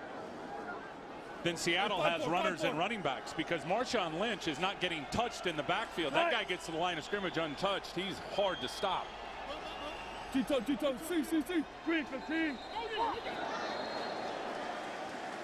Breno Giacomini stood up when he shouldn't have. False start. Offense number 81. 5-yard penalty is still second down. Called on Golden Tate, the receiver, who is the leading receiver in this game for Seattle with 4 catches. I'll tell you, pre-snap penalties have killed Pete Carroll's football team all year long. They're the worst in the league with false starts. And last week against Miami, big problem early. They got it cleaned up. They've been okay today, but that now putting them in second long, and long is an issue. So 2nd and 11 here. Bears threaten pressure. It's picked up. Russell Wilson's throw, and Sidney Rice hauls it in, falling to the 41-yard line again with Charles Tillman right with him. Well, and that's the problem. When you want to pressure your linebackers, you open up those throwing windows. And here Urlacher blitzes, so Roach is going to come inside the seam route to Sidney Rice. It's good coverage, but there's an open window and a very good throw from Russell Wilson. And not enough can be said about how Russell studies the video for a rookie, the extra time, even on the plane ride home. He's texting receivers, giving them notes about the next game, the next opponent. After the 14-yard gain, they take a shot to Golden Tate. He had Lynch open short, but he's pointing deep and trying to outrun Melton. Henry caught up with him.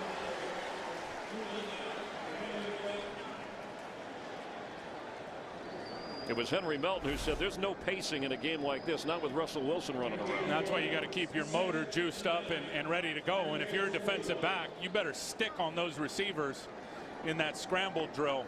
There was nowhere for Russell Wilson to go with the football. As soon as he breaks contain, watch the secondary, Chris. They get on those receivers and get physical with them. From the 41 of Chicago, that penalty, then they'll scramble, so 2nd down 9.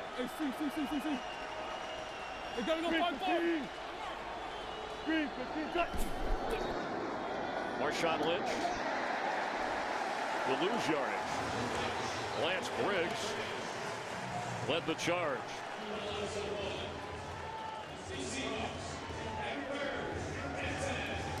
Now it'll be 3rd and 10. Where you don't want to be against this experienced, seasoned Bears defense. They've been a dominant team all year long on 3rd down defensively.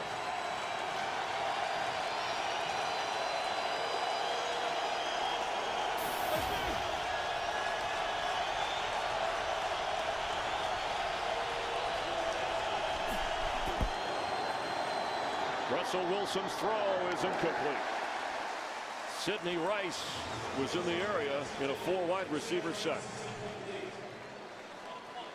Well, I think if you're Sidney Rice, you need to adjust to your quarterback and break this thing off and run a square in rather than the go route. He's got double coverage on him, Briggs underneath, and then the defender over the top. I believe it was Major Wright.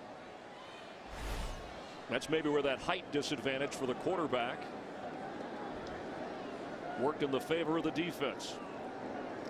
John Ryan, who's been a weapon punting the football, keeping it away from Weems. Drops it inside the 5, where it is marked out of bounds. Right at the 5-yard line. Pinning the Bears back to their own end zone, and there's Russell Wilson going over things with his receiver. Coming up on Saturday from Seattle, the UFC on Fox. Light champion Benson Henderson going up against contender Nate Diaz. A full night of epic fights. Coverage of UFC on Fox 5 begins Saturday 8 Eastern, 5 Pacific. From the 6-yard line, Jay Cutler from his own end zone completes to Rodriguez, the fullback, who is dropped right away. Now comes Smith, playing for Leroy Hill, former USC Trojan, making the tackle. But remember, no Earl Bennett, so Eric Weems was in as the other receiver with Brandon Marshall. Yeah, and really stresses Chicago's receiver core. You see Weems there, and they only have four receivers active today, with Devin Hester being out with a concussion and now losing potentially Earl Bennett. Again, just highlights to me the fact that those tight ends are going to have to step up in the passing game. Matt Forte carries. It'll be 3rd down. He stopped short of the 10-yard line. No catches for the Chicago tight ends in the game. That, of course, Brandon Marshall has 8, and Earl Bennett has the touchdown catch. Former Ohio State Buckeye Dane Sanzenbacher, who has been inactive in 8 of the 11 games, but last year when there were injuries at receiver, he was worked into the lineup. Cutler became a little bit more familiar with his route running. On 3rd and 7. Mixed bag evaluating this offensive line. No good in blocking the run today. Pretty good versus the pass. And there's time for Cutler, who's going to go deep but overthrows Marshall. There were 3 Seahawks hovering in the area. There's a flag down back inside the 5-yard line. Illegal hands to the face. Defense number 51. 5-yard penalty, automatic. First down. No, that's a killer on Bruce Irvin. A huge penalty. Otherwise, they would have been punting from their own end zone. Now the Bears get a fresh set of downs. And here's the rookie out here. Let's just watch the hands to the face on Matt Spaeth, the tight end. And Mike Carey was all over it. Jay Cutler mentioned to you how he thought this thick grass, that this Seahawk defense was so much slower on this than on the turf they have in Seattle, the artificial surface, as Matt Forte carries. It'll be 2nd down. I just think it's going to be a tough challenge to continue to try to run the ball. Look at them going at it here. I mentioned UFC, and there they go. At the Seattle front. I mean, they are salty today, and I think they were embarrassed at how many yards they gave up versus the Miami Dolphins on the ground last week. And then you look at Chicago, they've lost 3 guards in a week and a half. Spencer, Lance Lewis, and Shiloh Ray Shaw quit. It's a big challenge. I mean, Karimi's in there playing guard for the first time in his career. Lance Lewis was the best lineman and playing the best in his career. Injured reserve on the Jared Allen block. He was later fined for. Cutler is dancing around and will take off running and sliding short of the 24-yard line. And they're going to get Alan Branch for piling on. Now that might have been a tough one, though, because Cutler was moving upfield. Well, here's how the rule works. Did the slide start before contact became imminent? And there it looked like it did. Looked like Jay started his slide before Alan Branch. Defense blow to the head on the quarterback slide. 15 yards, automatic. First down. And that's tough if you're a trailing defender in pursuit, as Alan Branch was there. But as soon as he gives himself up, and that's immediately when the quarterback starts to slide, if you haven't started your process of tackling or hitting him yet, they're going to call it every time. And you played defensive line here in Chicago. Not under these rules, Chris. I don't know if I could have played like this. Another tough penalty last week. The call on Earl Thomas against the Seahawks gave Miami an opportunity to get a touchdown. as Forte carries on first down. Bobby Wagner leading the team in tackles at 90. The rookie linebacker making the stop. And Earl Bennett, Jamie Maggio telling us from the Chicago bench, Earl Bennett is done for the day. Didn't come out of the locker room. And thin at receiver, Mike Tice will have 3 that are up active in this game to work with. At the Chicago 40 on second down 8, there's Eric Weems at the top of your screen. More of a return specialist than he is a receiver. Cutler gets rid of it, but he's a receiver here.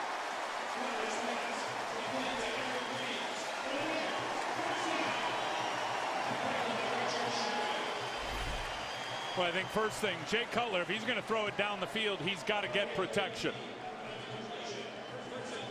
And a little play action. They even got the blitz coming. Good pickup by Forte. He gets the protection he needs just enough as he's getting hit and delivers a strike to Weems, who goes and catches it in traffic with Richard Sherman draped all over. Jay Cutler with a laser 18-yard gain. Plays are never dead, Chris, with his lively arm. He has it and has time. And just floats it towards Marshall, who got to the sideline and made the catch. Talk about a casual connection.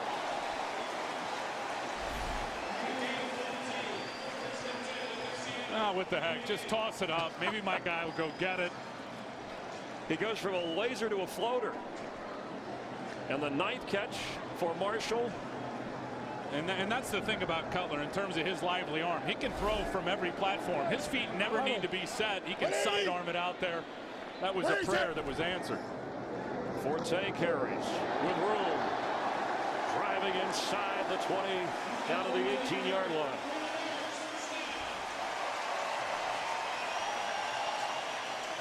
That's the best run of the day for Matt Forte. It's a first down Chicago.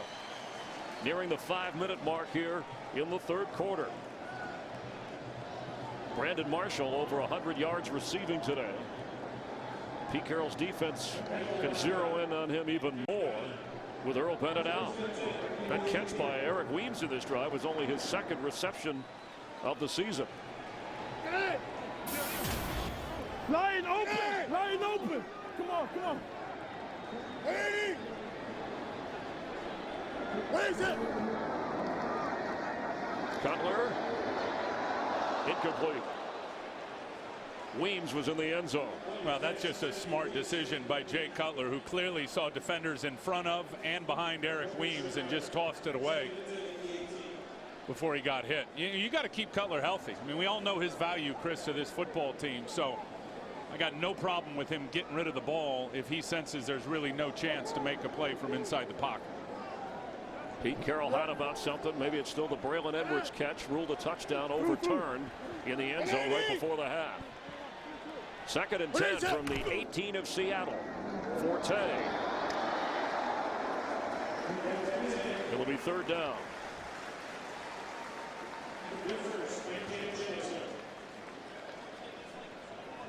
That's the same play they just had success on. Forte's biggest run of the game a few plays ago, just to the other side. That's the beauty, I think, of Mike Tyson breaking down their tape, is he is a play repeater now. A lot of offensive coordinators, well, we ran it once, maybe we'll get back to it later. Mike Tyson will dial it up 2 plays in a row. He'll skip a play in between, and he'll go right back to the play that worked. 3rd down and 4 for the Bears. No, you got him. You got him.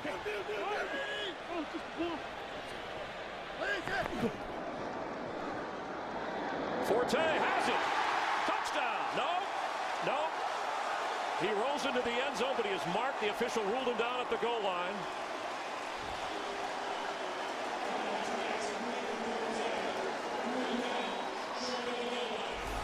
Well, and that's the right call. They get the matchup they want. Bobby Wagner, the middle linebacker, out there on Forte.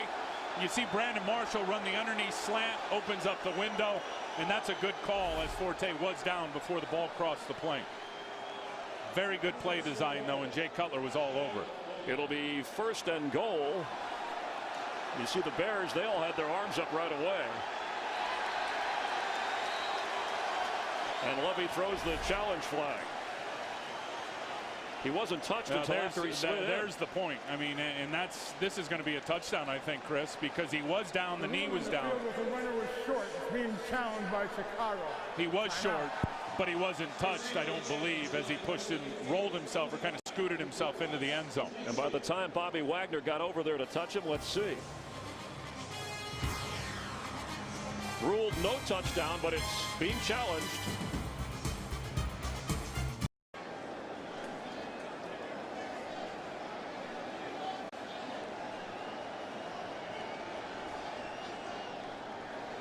The runner was across the goal line when he was touched. Therefore, it was a score.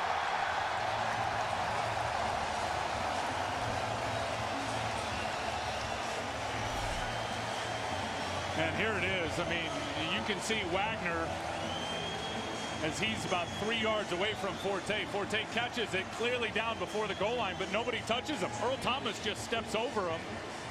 And look at Brandon Marshall and the decoy that he is. Opens up the window, and Browner going inside with him. Earl Thomas holding over the top in the middle just long enough where it opens up that nice throwing lane for Forte. So for the Forte family, touchdown, Matt Forte. And Chicago with the extra point has the lead. 11 plays, 94 yards on the drive. Remember, they had to dig out of their own side of the field deep. Took up nearly 7 minutes and had the big penalty to help the drive. But Matt Forte and Jay Cutler have Chicago in front. Tim Ryan, Chris Myers, Jamie Maggio. Hope you're enjoying December football in Chicago. The NFL on Fox. Bears trying to keep that one-game advantage in the NFC North. The Vikings lead the Packers by a point in the third quarter. The Seahawks currently in a wild card spot, looking up at the 49ers in the NFC West. San Francisco leads the Rams 7-2 in the fourth quarter. But an impressive drive down Devin Hester and Earl Bennett. And Matt Forte, the receiver for the touchdown, as Leon Washington will not get a chance to return here. Brandon Marshall over 100 yards.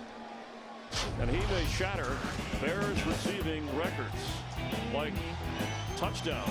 He comes in with 8 so far.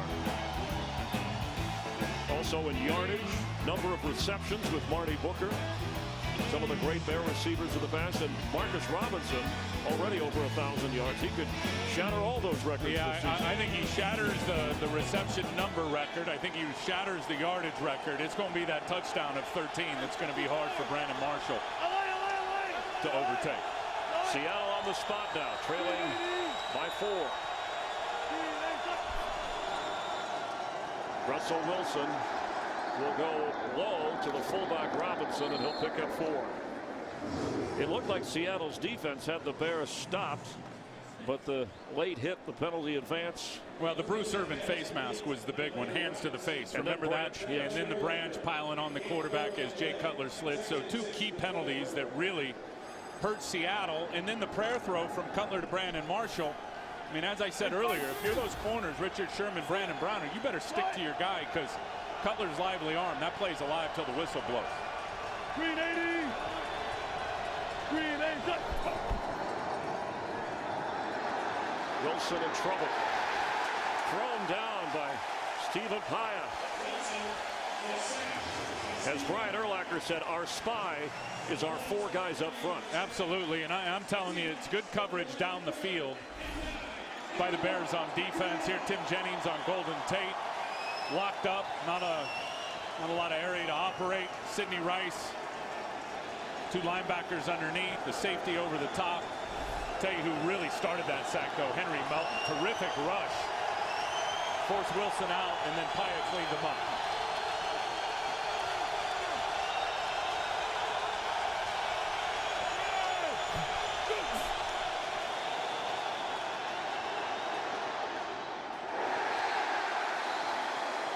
It'll be 4th down. Chicago defense taking hold of this game after their 2nd sack of the game, and then forcing the incompletion and the pressure on rookie quarterback Russell Wilson. There's Eric Weems, receiver and return man today for Chicago, and John Ryan, who the Seahawks have been counting on.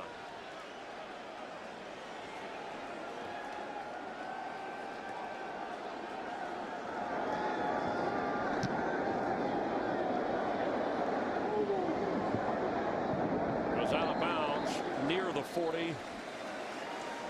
That's where the Bears will take over on offense. They have a 4-point lead, but their defense is making it difficult on the visiting Seahawks.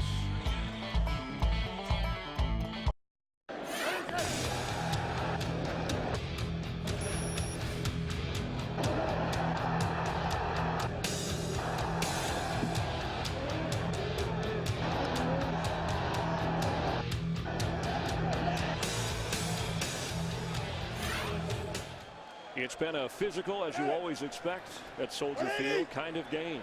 From the 41, first down Bears, and Cutler sets up to throw for Brandon Marshall. He couldn't hold on. Would have been his 10th catch of this game. Cutler is just wicked how he can unload that ball from anywhere and slam it into that tight spot. Now 15 out of 24 for Cutler. The Packers have gone in front of the Vikings. It's 20-14 as they near the end of the third quarter. Bear fans watching that. Next week, Chicago at Minnesota, then home with the Packers. 2nd and 10. Forte. It'll bring up third down. Excellent field position. The ball was juggled a little bit, but he held on. Yeah, the Seahawks tried to take it away at the bottom of the pile, but no call from the officials. Right, and Mike Tice, look, more success with Forte certainly here in the second half running the football, and it's been that same run, the power off tackle where Roberto Garza gets out and pulls. That time Seattle sniffed it out and shut it down. 15 carries in the game for Forte, 46 yards, does have the receiving touchdown. Lexi. Yep. On 3rd and 7. Bears don't want to miss the great field position opportunity. Cutler on the move, and he gets the first down.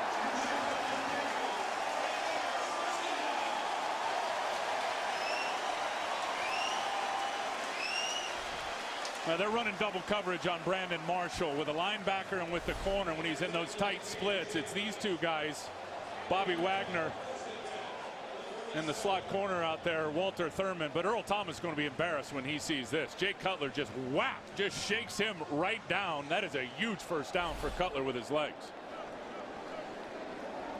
50-50. 180. What is it?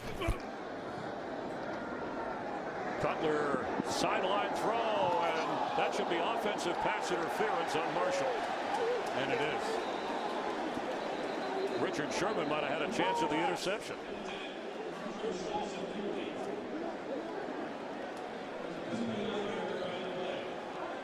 Pass interference. Offense number 15. 10-yard penalty. Still first down. And I will say this, if you're Jay Cutler, that's why you trust Brandon Marshall. Not only that he's going to go up and get it on a decent ball, but if it's a badly thrown football and underthrown like this one, he's going to protect you and go play some defense. A smart play by Marshall. You don't want to give Seattle a takeaway here. And that's what Marshall ended up doing, playing defense. Absolutely. Remember, Richard was also Richard Sherman, a former receiver at Stanford before they moved him to corner. He always says, when I see the ball, whether I'm a receiver or a corner, I think it belongs to me. So after the penalty, come on. 1st and 20. Forte carries. And that will bring an end to the third quarter here at Soldier Field. The Bears trailed at the half, but a Forte touchdown catch has them in front. 14-10 as we go to the fourth quarter.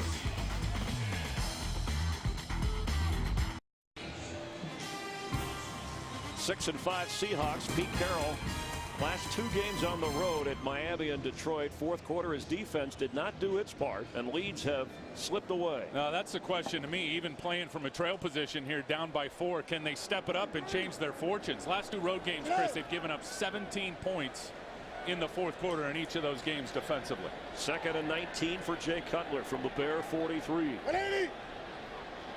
Where is it? Forte underneath, brought down at midfield. It'll bring up 3rd and about 12. And Jay Cutler, who has played well in this game, is a much better second half quarterback. And look in the fourth quarter, when you talk about a passer rating, nobody better. And in his career, he's capable and has had many comebacks, but here protecting a 4-point lead. Do not measure Jay Cutler on his touchdown to interception numbers this season, because frankly they're not very good. His impact in determining wins and losses when he's available for this team is obvious. They're going to run with Forte, and the Seahawks will force, as Alan Branch makes the tackle, a 4th down. He still didn't like the penalty call on the slide of Cutler. But setting up for the punt after the defense of the Seahawks forces a 4th down, and had an early, if you missed it in the first half, a 4th and inches, a stop on 4th down of Michael Bush that kept the Bears from getting points. The view from the punter, Adam Podlash, and Leon Washington. No fair catch, but he goes down right at the 10-yard line. A 40-yard punt without a return. 24-year-old rookie Russel Wilson, who's played on this field when he was at Wisconsin, will lead Seattle in a moment. Today's game on Fox is sponsored by Samsung Galaxy Note 2. The next big thing is here. By Bud Light, the official beer of NFL fans. Here we go. And by Burger King. Come celebrate 55 years of the Whopper sandwich at Burger King, where taste is king.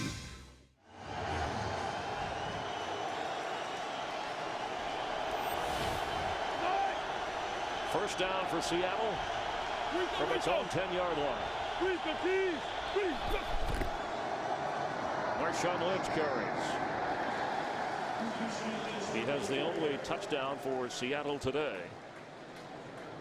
And on his 10th carry, 55 yards. Just 20 yards in the second half of offense for Seattle. They haven't had the ball much. Gould and Tate with 4 catches. They seem to move well when he was getting the football in the first half. Well, you said it. They haven't had it much here in the third quarter because of those penalty-aided long drive by Jay Cutler that ended with a touchdown. Russell Wilson keeps and slides for a first down. But no flag here, not yet anyway, as he slid into a couple of Bears at the 25-yard line. Well, the Seattle sideline wanted a hit in the helmet on a defenseless player, Russell Wilson. Anytime the quarterback crosses the line of scrimmage as a runner, he's fair game anywhere on his body unless he starts his slide. You see Russell Wilson run off. Now, right when he crosses the line of scrimmage, you can hit him like a running back. And it looked like he started to slide and did get hit in the helmet. Maybe the Seattle sideline had a legitimate point. After a gain of 11 on 1st and 10, Wilson is going to run again and slide again, short of the first down.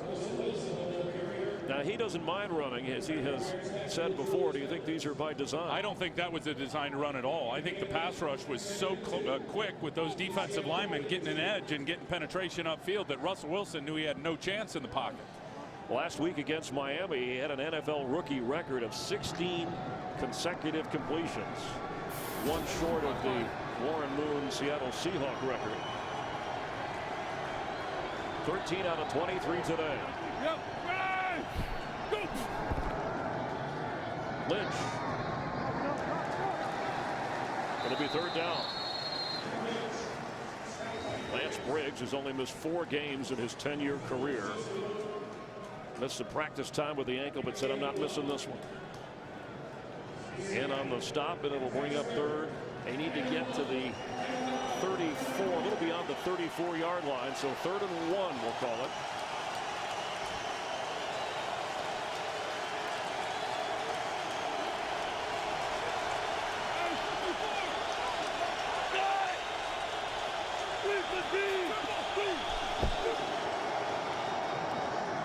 The fullback, Michael Robinson. Seattle with a fresh set of downs and still some pushing and shoving going on in and around the football. I'll tell you, Michael Robinson has been a nice weapon for Seattle over the last couple of years. And the unsung hero, they're going to turn and hand him the ball here. Look at the offensive line, they'll get good push. I mean, that's really the key. See all those white jerseys going forward and all the dark jerseys going backwards. Michael Robinson's a nice player here for Seattle, highly valued. Marshawn Lynch on 1st down with nowhere to go. swarm of Bears. Negative yardage when he carried last week. Hurt Seattle in a number of situations.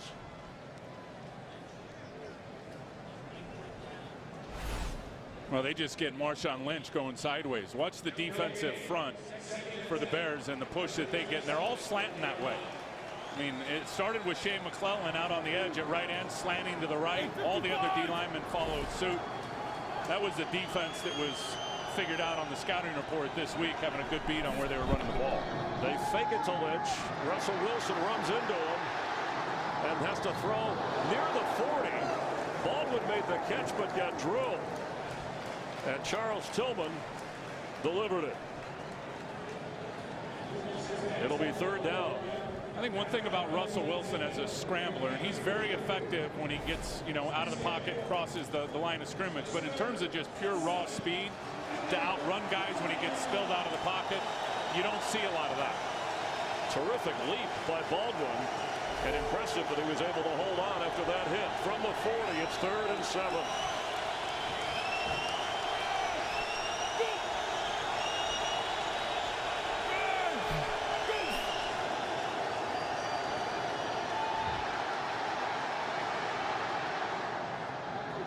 Incomplete. They were ready for the scrambling of Russell Wilson on that play, and the Bears force a 4th down punt attempt.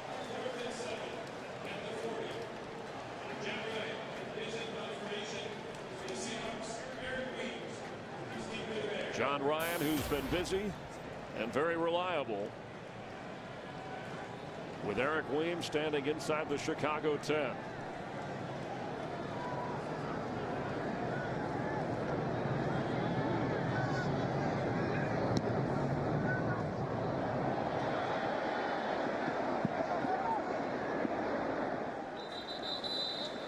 Beyond the 20-yard line, where the Bears will take over on offense.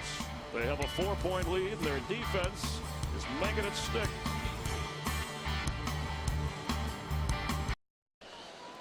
Tim Ryan, Chris Myers in Chicago. 8:49 to go in the 4th quarter. The Seattle defense has been unable to sack Jay Cutler. With Michael Bush in the game, Chicago 1st down. Bush gets the carry and has room, powering for a 1st down across the 36-yard line.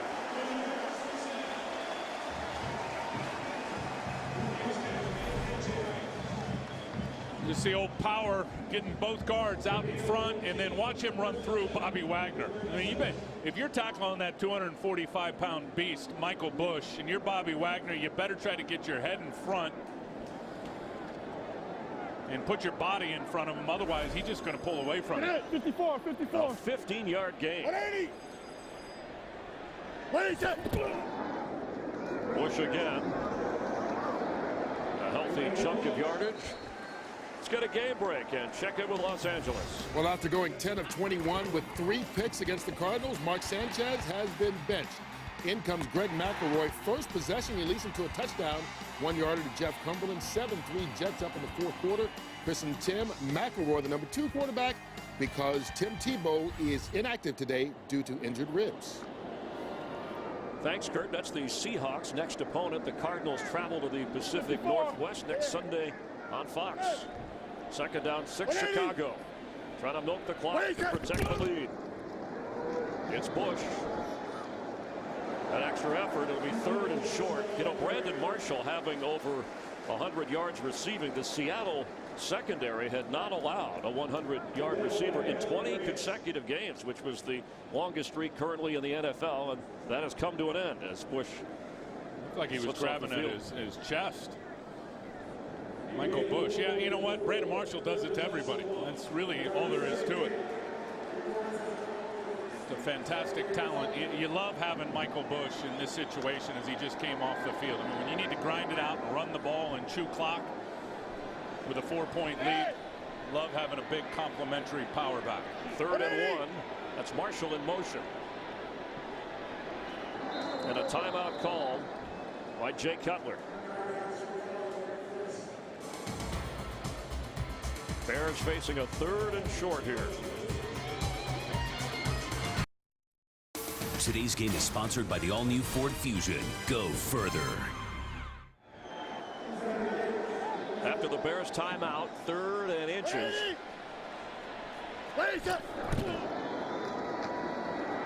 Matt Forte. First down, Chicago. I mentioned a game of inches, and Tim, it's been that kind of a game in a number of different ways. The touchdown ruled and then overruled, taken away from Edwards. Earl Bennett's miss on the long pass, the 4th down gamble. Marshall held from short of the 1st down and missing, that's more than inches. And then moments ago on a key 3rd down to keep the ball and keep the clock running, Forte. Great block by Evan Rodriguez out there on the side. The rookie fullback from Temple. Smashing down the edge and opening it up for Forte. An intense look from the 44 of Seattle.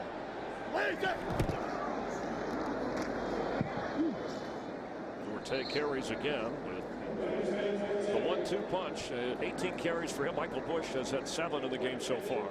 I'll tell you, the running game success is really upticked for Mike Tice there, the offensive coordinator, and his Bears offense here in the 2nd half. And Gabe Karimi again, his first time he played guard, whether it was high school, college, was last week in a fill-in situation. Got the start at right guard, Edwin Williams at left guard because Chris Spencer and Lance Lewis out injured. I think Karimi's got a huge future. I really do. He hasn't been very good this year out at tackle, but I don't think his legs have been right all year, Chris, trying to come back off that big knee injury last season.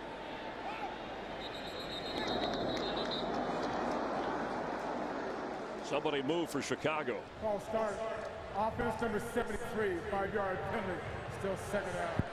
The call on Jamarcus Webb at 6'7" is hard to miss. He's massive. He's been up and down. They've given him all season long in terms of his pass protection. Now they've given him some help today with the running back chip and the tight end. But look, give these guys credit across the board. Their offensive line. Seattle has got a sack in every game this season. So far today, they barely had a sniff of Jay Cutler even trying to hit him when he's in the pocket. Credit to the O-line. 2nd and 14. The ball's bobbled. Cutler picks it up and goes down. Bobby Wagner tackled him, but quick recovery by Cutler. It'll be 3rd down. And he just dropped it as he's turning around to do a play action fake right there. He looked like he was going to hand it off to Evan Rodriguez. Either that or he put it out for the fake, and Rodriguez ran right into it and knocked the ball out. Seattle does not have a takeaway. Seahawks use a timeout. Bears facing a 3rd down. 3rd and 21. Seahawks can still try to get in range, or I should say the Bears, for a field goal. Instead, the Seahawks have to deal with Forte, and it'll be 4th down. Cam Chancellor came up and made the stop. Kind of a conservative call, given that Robbie Gould was hitting from 55 and longer in pregame warmups. But a 4-point lead with just over 4 minutes to go, and the Bears will line up to punt to Leon Washington.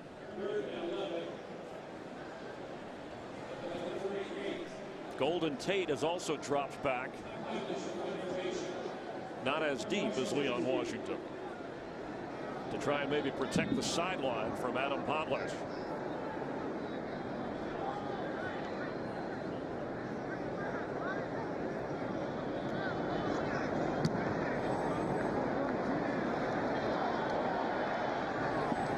Ball bounces, hits a bear, and well done.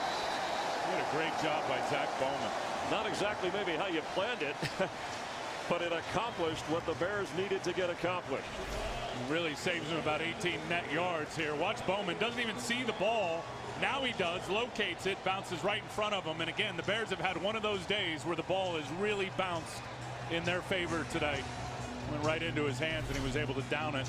He's helped down it inside the 2-yard line. 2nd best in the league when it comes to kick coverage, week in, week out, year in and year out. Dave Tome's special teams units excellent on kick coverage. 2 timeouts for Seattle from the Seahawk 3-yard line.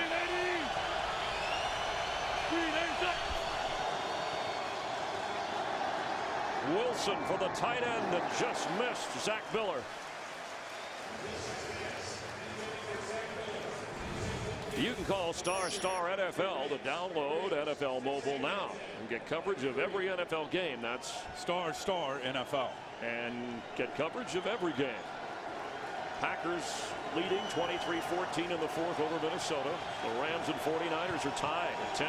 Boy, be very careful here. If you're an offensive line, you better hard set on the line of scrimmage and not retreat. You get a holding call here or a penalty, it's going to give Chicago 2 points. If it's in the end zone. Peppers jumped. Here's a flag. Pass to an open tight end McCoy, who is flipped in the air.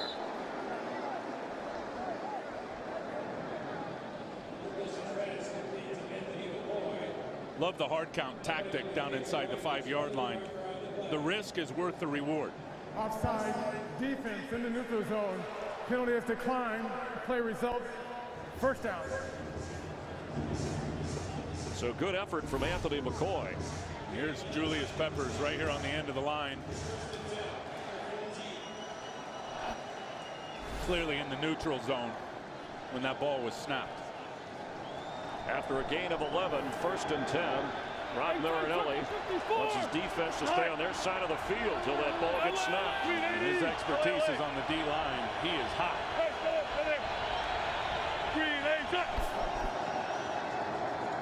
Russell Wilson with Peppers chasing to Marshawn Lynch.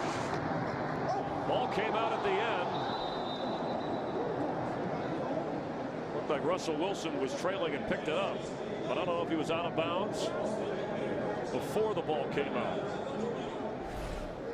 Well, here's the end of the play here with Lynch, who's already lost a fumble early in this game.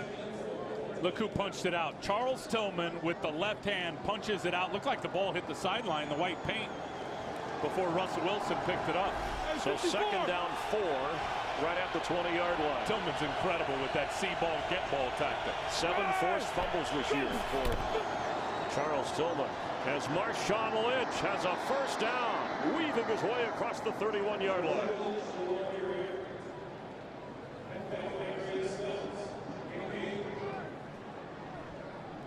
A 12-yard run for the guy who takes pride in being called a smash mouth runner. They go without a huddle, nearing the 2-minute warning.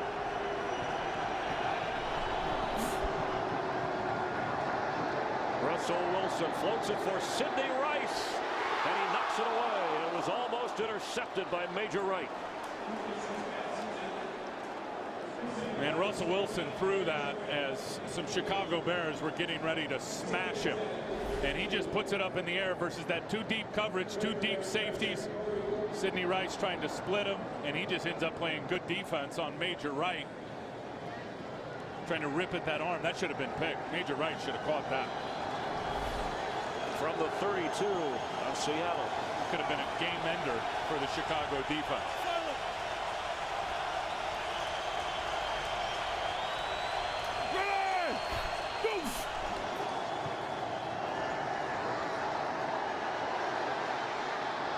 He's going to keep, and Russell Wilson got to get out of gets bounds. the first down and then spins out of bounds. An outstanding play for the rookie quarterback. And I love it because it gives him one more play before the 2-minute warning and another timeout. Very heads up, and really kind of a bit of luck as the defender came up to wrap him up. He was able to get out of it and then get out of bounds. See right there, Kelvin Hayden, if he would have wrapped him and kept him in bounds, would have ended up being a big play. Well, it was big for Seattle, a 13-yard run, just short of their own 45-yard line. Hey, take triple 55. Go! Russell Wilson keeps, tries to get out of bounds, and does. And that'll take us to the 2-minute warning. Both the Bears and Seahawks each have 2 timeouts. The division-leading Bears lead Seattle by 4. Seahawks are 1-5 on the road this year. Look at the margin of defeat, how close they have been away from home. They're on the ropes in Chicago. 2nd and 4 from the 49 of the Bears. Russell Wilson throws incomplete. Here comes a flag over where Sidney Rice was being covered by Charles Tillman.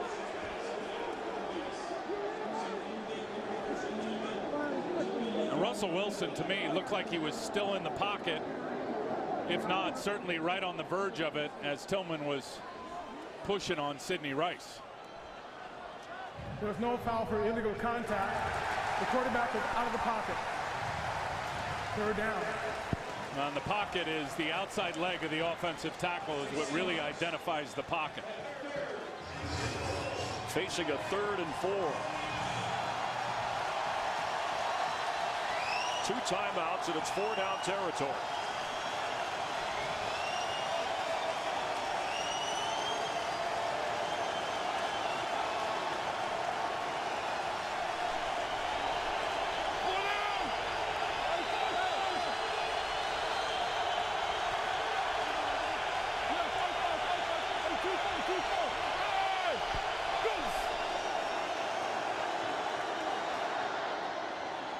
First down Seahawks, and a flag goes down as Russell Wilson gets thrown down.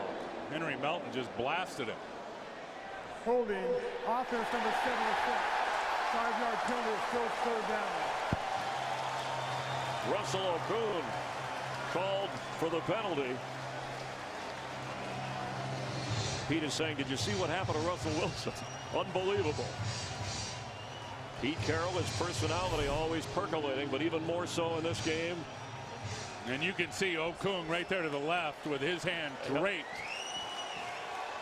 around Henry Melton. So now it's 3rd and 14. Oh, the old D-line coach and Rod Marinelli loves this. A chance for his defensive line to win this game. With 2 downs to do it.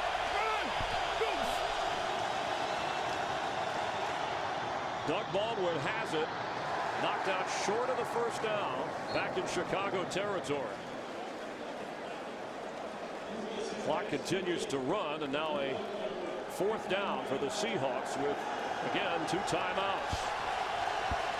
They need 3.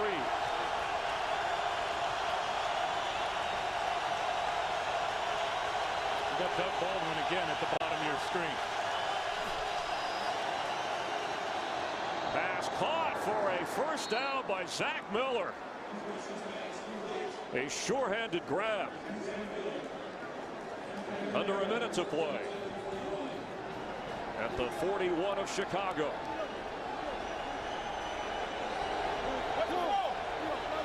Each team with 2 timeouts. Seattle wasting valuable time here.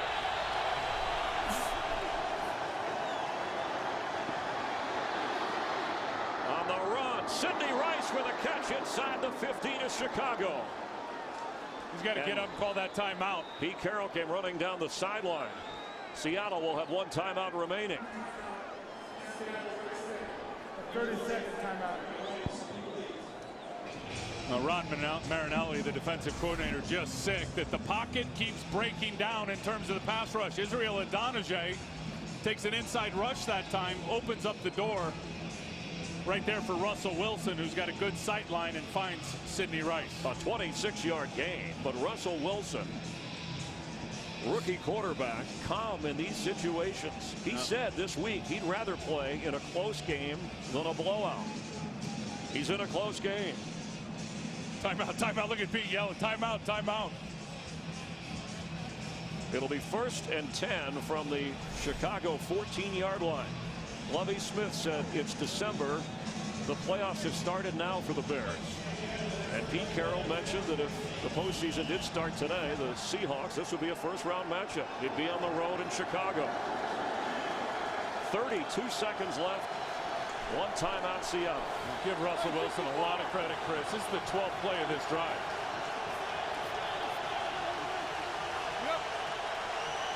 Golden Tate at the bottom of your screen. Tate has it. He's running inside the 5. He leaps. Touchdown Seahawks.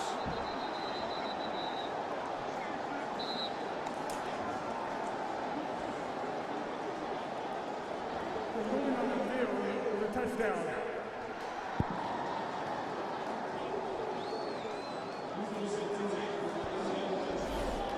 Unbelievable. He's split down to your right. You can't see him. Golden Tate, he's going to flash into your screen right there. Now it's all yards after the catch.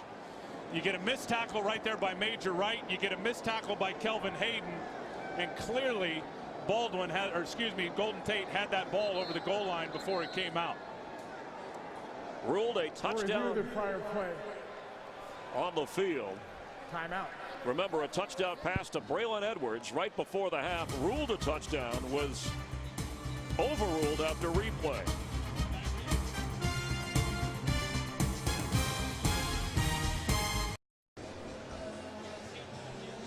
.24 seconds to go. Russel Wilson to Golden Tate, who had to run 10 yards to get into the end zone. Ruled a touchdown on the field, being checked upstairs on the replay. And I think it will be a touchdown, and it'll stand. Here comes Mike Carey now. About the 3 broken tackles by Golden Tate. After review, the ruling on the field is confirmed. It's a score. The runner was airborne when the ball block broke the plane.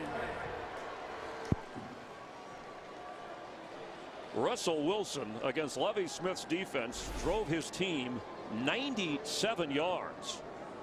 Missed tackle. Missed tackle. Missed tackle. Shane McClellan up top, and there's the touchdown. And now the extra point to give Seattle a 3-point lead. Russell Wilson with his 3rd chance to get a comeback in this, his rookie season. The only other road win was at Carolina. But Golden Tate, who runs well after the catch. And he wasn't earlier in the year, which ends up being really a huge story in their success over the last several games. He is upticked in a big way, getting extra yards after he catches the football. Look, if you're the Bears defensively, it's how you wanted it. Make them throw it up in front of you, come up and make the tackle. They were unable to do that.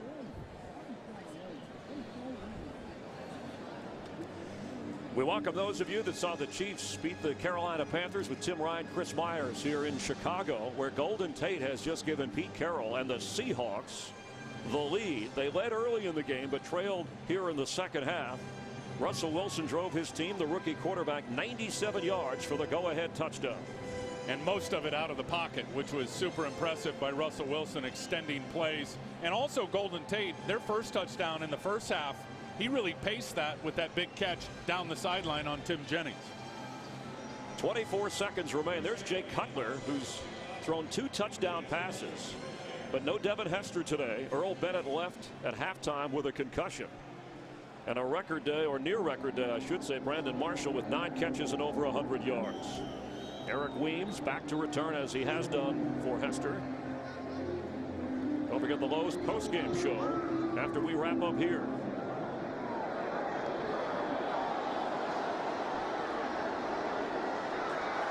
Weems at the 14-yard line with 20 seconds to play, as Cutler will lead the offense. This was moments ago, trailing by 4. They converted an earlier 4th down, and then Russell Wilson's toss to Golden Tate to give Seattle the 17-14 lead. We welcome those of you who have just joined us from the Green Bay win over the Vikings, 23-14. And I know Packer fans care about this because they started the day a game behind the Bears in the NFC North. 2 timeouts for Chicago. Cutler's going to heave it. And there's Brandon Marshall. He gets out of bounds. 9 seconds to play.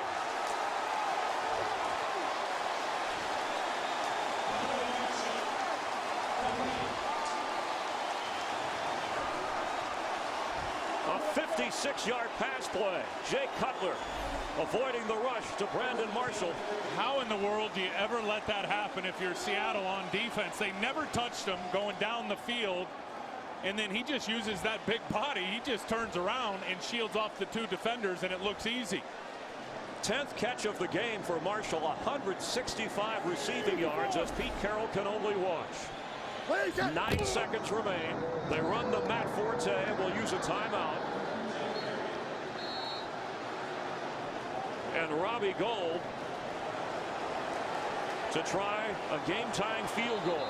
I think that is a tactical error by their defense and how they called that last one on Brandon Marshall. You got to put 2 guys, maybe 3 guys on him. You know where they're going with the football. He's their biggest weapon. It's not even close. Robbie Gould has been Mr. Reliable. This will be a 46-yard try to tie the game. If you tuned in, and some of you just joined us a little bit late, it was 14-10 Chicago, but Russel Wilson, the rookie quarterback, drove Seattle 97 yards and a touchdown pass to Golden Tate for the lead. But then Jay Cutler with 24 seconds somehow connecting with Brandon Marshall to set up the field goal try for the possible tie. Robbie Gould has had a few blocks.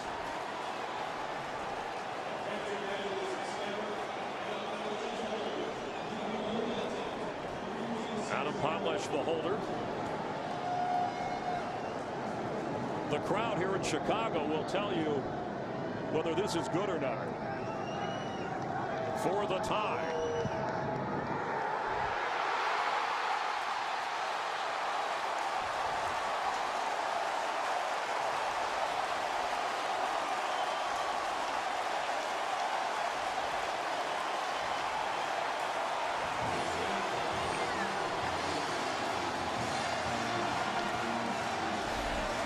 Robbie Gould is golden. Yeah, good snap, good hold, good kick. Field held up. Robbie Gould can't blame the field conditions on anything, good or bad.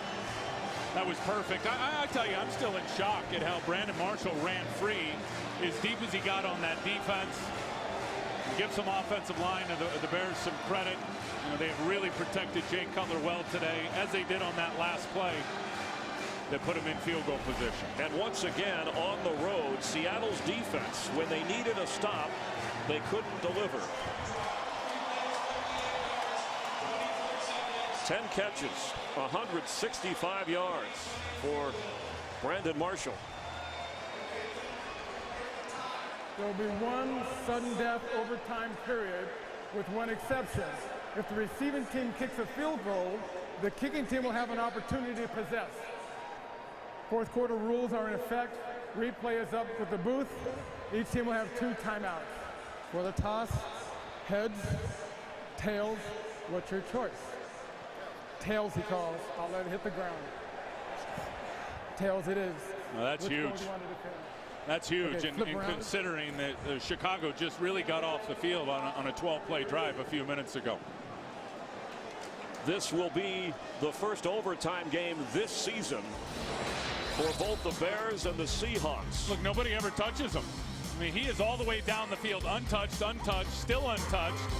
Nobody ever touched him, and he came back to the ball. I just don't get it if you're Seattle defensively.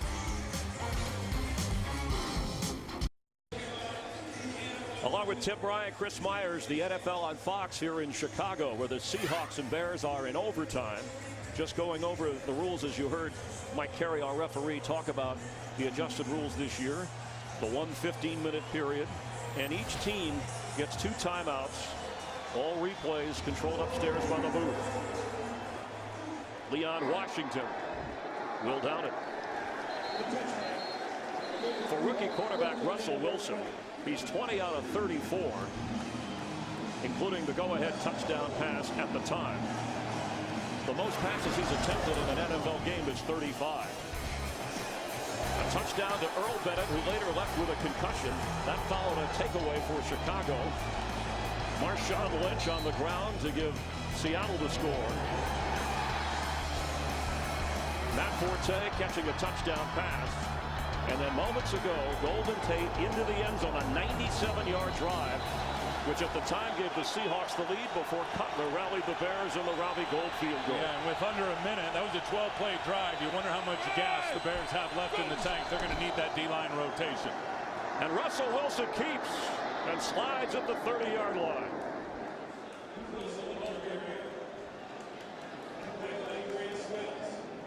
We've seen Russell Wilson and Jay Cutler use their legs quite a bit today to shake up these defenses. 2 of the NFL's top 3 defenses coming into play. It is a first down from the Seattle 30. And if I'm Seattle, Darrell Bevel offensively, look, your run game's wide open still here in this overtime period. But when I'm throwing it, I'm moving Russell Wilson outside the pocket. His ability or inability to throw from inside the pocket has not been good today. Gould and Tate at the top of your screen as they run to Marshawn Lynch, who's up just short of the 45-yard line.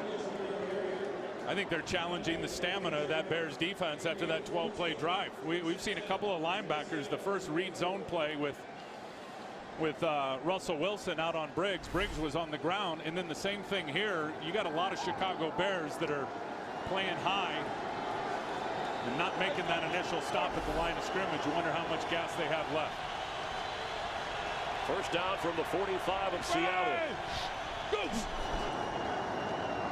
Lynch this time is bottled up.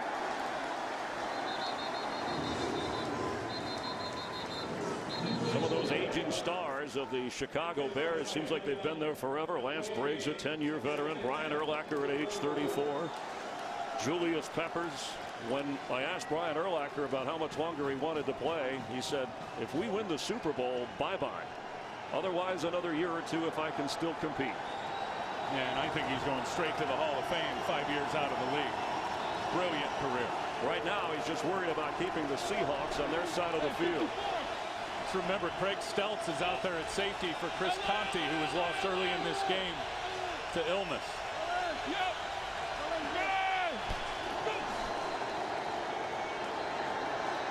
Wilson floats one incomplete. There's a flag down in the secondary.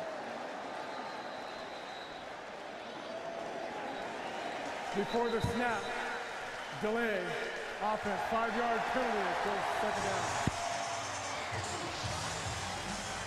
The penalty will back up the Seahawks.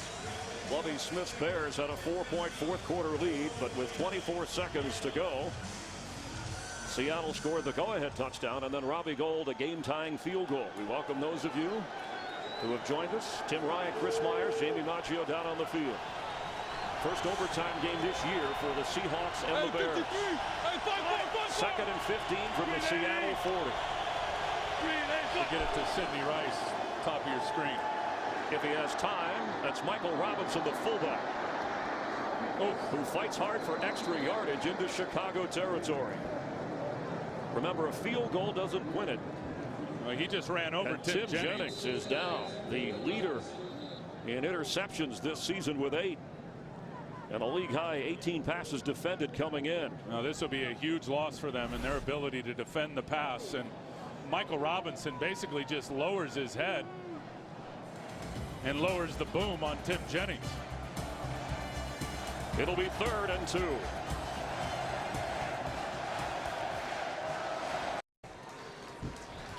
The 5'8" corner of the Bears, Tim Jennings, being helped up after the Michael Robinson play. Zach Bowman likely would come in as his replacement. And this is just a big-time collision as Robinson lowers his head, able to pick up the extra yards. And you could see as Jennings was ejected out of that collision that right away Michael Robinson knew he was hurt and got up and was concerned at his health. And look, Zach Bowman comes in, but the caliber of player is not even close. Jennings is having an unbelievable season and has really done his part in shutting down his side of the field today as a coverage man. There's been one turnover in this game. It was an early fumble by Marshawn Lynch. 3rd and 2 in overtime. Remember, the field goal doesn't win it.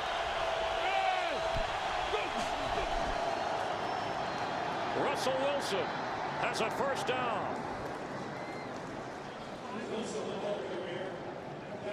What a performance by the rookie quarterback from Wisconsin, drafted in the 3rd round, who led his team back in the final moments and now must lead his team in overtime. The Bears came in with the division lead in the NFC North. The Packers have won already. And you can see they're tired. That Bears defensive line, they are breathing hard. It's been a long end of the game for them. Marshawn Lynch fights through a couple of tacklers. Russell Wilson through the air is 21 out of 35 with a touchdown pass, but on the ground. Well, it's been his legs to extend plays either as a runner or just tucking it as a thrower, or excuse me, tucking it in and becoming the runner. He's been very, very effective today. The pocket hasn't held up for him.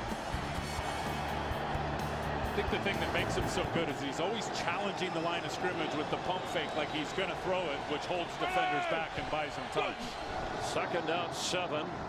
Hesitation there, but Lynch takes it from Russell Wilson. It was almost as if he didn't want to give it to him. Look at Nate Collins and all those Bears trying to rip that football out. For those of you tuning in around the country here in Chicago, we welcome you with Tim Ryan and Chris Myers.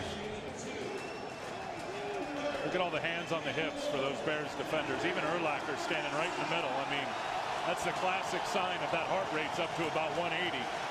Look at all of them. On 3rd down and 4.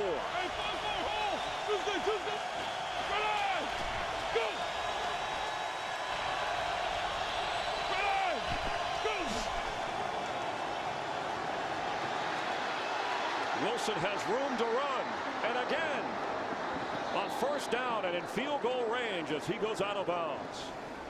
The Seahawks won the coin toss for overtime. They've had the ball nearly 5 minutes. Yeah, and again, I mean, obviously their ambition already in field goal range is to score a touchdown. They score a touchdown, this game's over.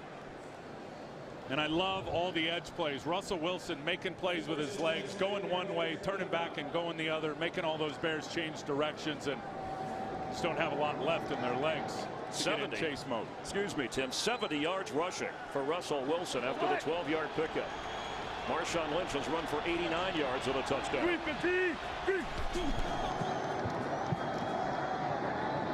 Lynch getting a couple there.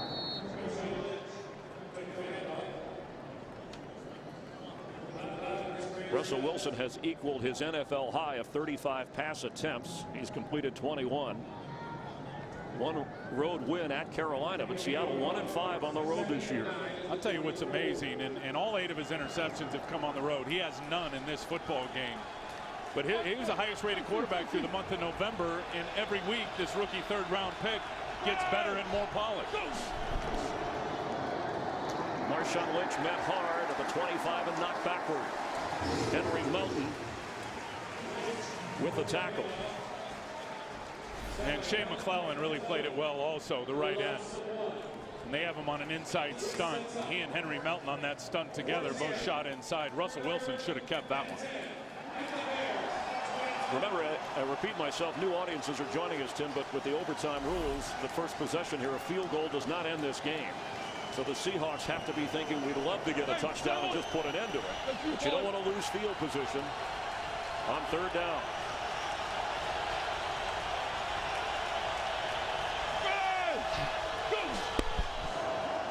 Russell Wilson has it to his left.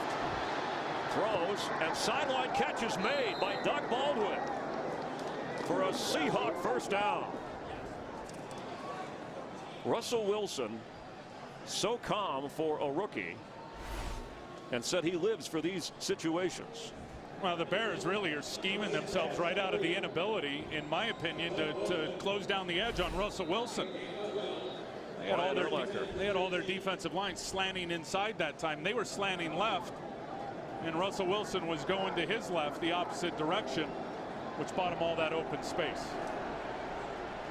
Tim Jennings, they are x-raying him for a shoulder injury. You saw Brian Urlacher come off the field.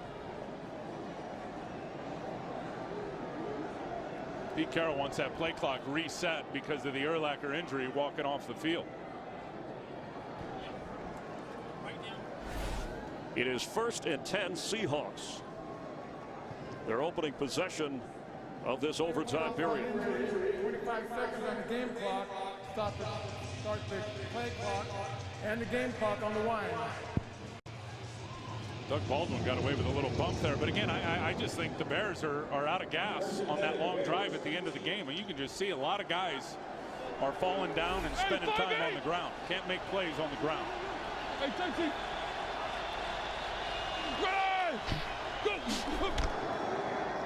Russell Wilson throws. Sidney Rice.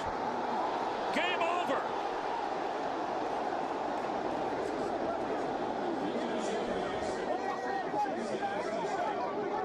Russell Wilson to Sidney Rice. And Mike Carey saying we ruled it a touchdown on the field. Well, Sidney Rice just got absolutely blasted. I hope he's all right. If he had that ball in his hand and he crossed the goal line, this game is over. The ruling on the field is touchdown, but the health of Sidney Rice of primary concern. And he just got smashed by Major Wright.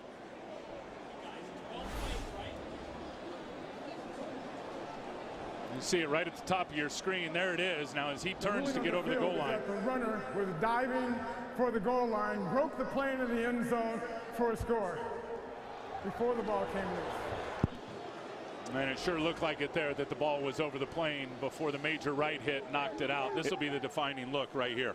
And you can see the official. It's a tough call, but he steps in and has his arms up for touchdown. Yeah, that ball's over the plane. Touchdown. This game's over. A 12-play, 80-yard drive. Sidney Rice being helped from the field, and Wilson from 13 yards out.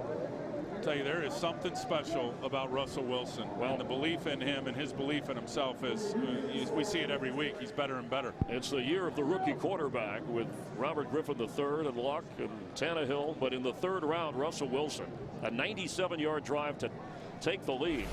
And now this for the overtime touchdown.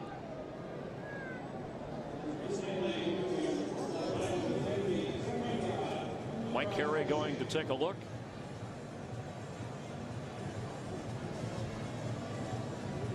I tell you, I really believe winning the coin toss going into overtime was such a huge factor after that 12-play drive, really that finished in the last minute of the game with a Seattle touchdown. And then, of course, Chicago was able to come back with the deep one to Brandon Marshall. They kick a field goal, they tie it up. But the Bears losing the toss, having to go right back on the field and face a scrambling quarterback with all the keepers in the edge plays. I think it was pretty obvious they didn't have a lot of stamina left in their legs or their lungs. Third straight year for non-division opponents here that the Bears have played host to the Seahawks. And Seattle, if this touchdown stands, will win all three. Fourth straight year they've played each other. Fourth different starting quarterback for the Seattle Seahawks. But this is how rookies make a name for themselves.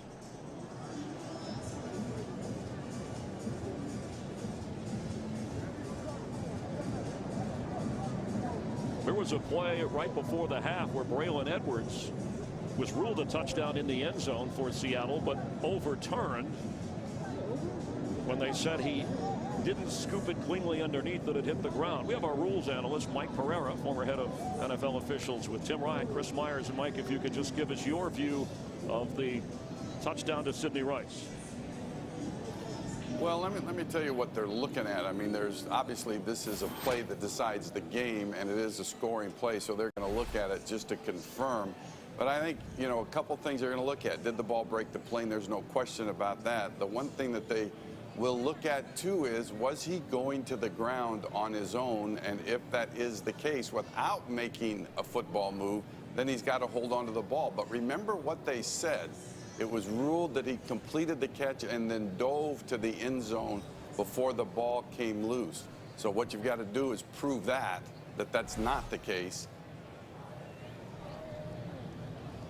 After review, the ruling on the field stands. The score, the game is over. Touchdown, Russell Wilson to Sidney Rice. The Seahawks win on the road here in Chicago.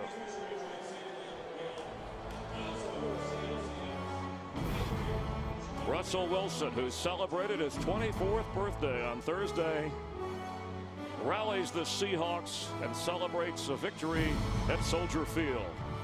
We'll have more from Chicago in just a moment. Today's LG Live Without Boundaries Player of the Game. Russell Wilson, third-round draft pick out of Wisconsin, the rookie starter for Seattle. 291 yards through the air, a couple of touchdowns. Also successful on the ground, running for 70 yards, leading his team to victory in overtime. Seattle improves its record to 7-5.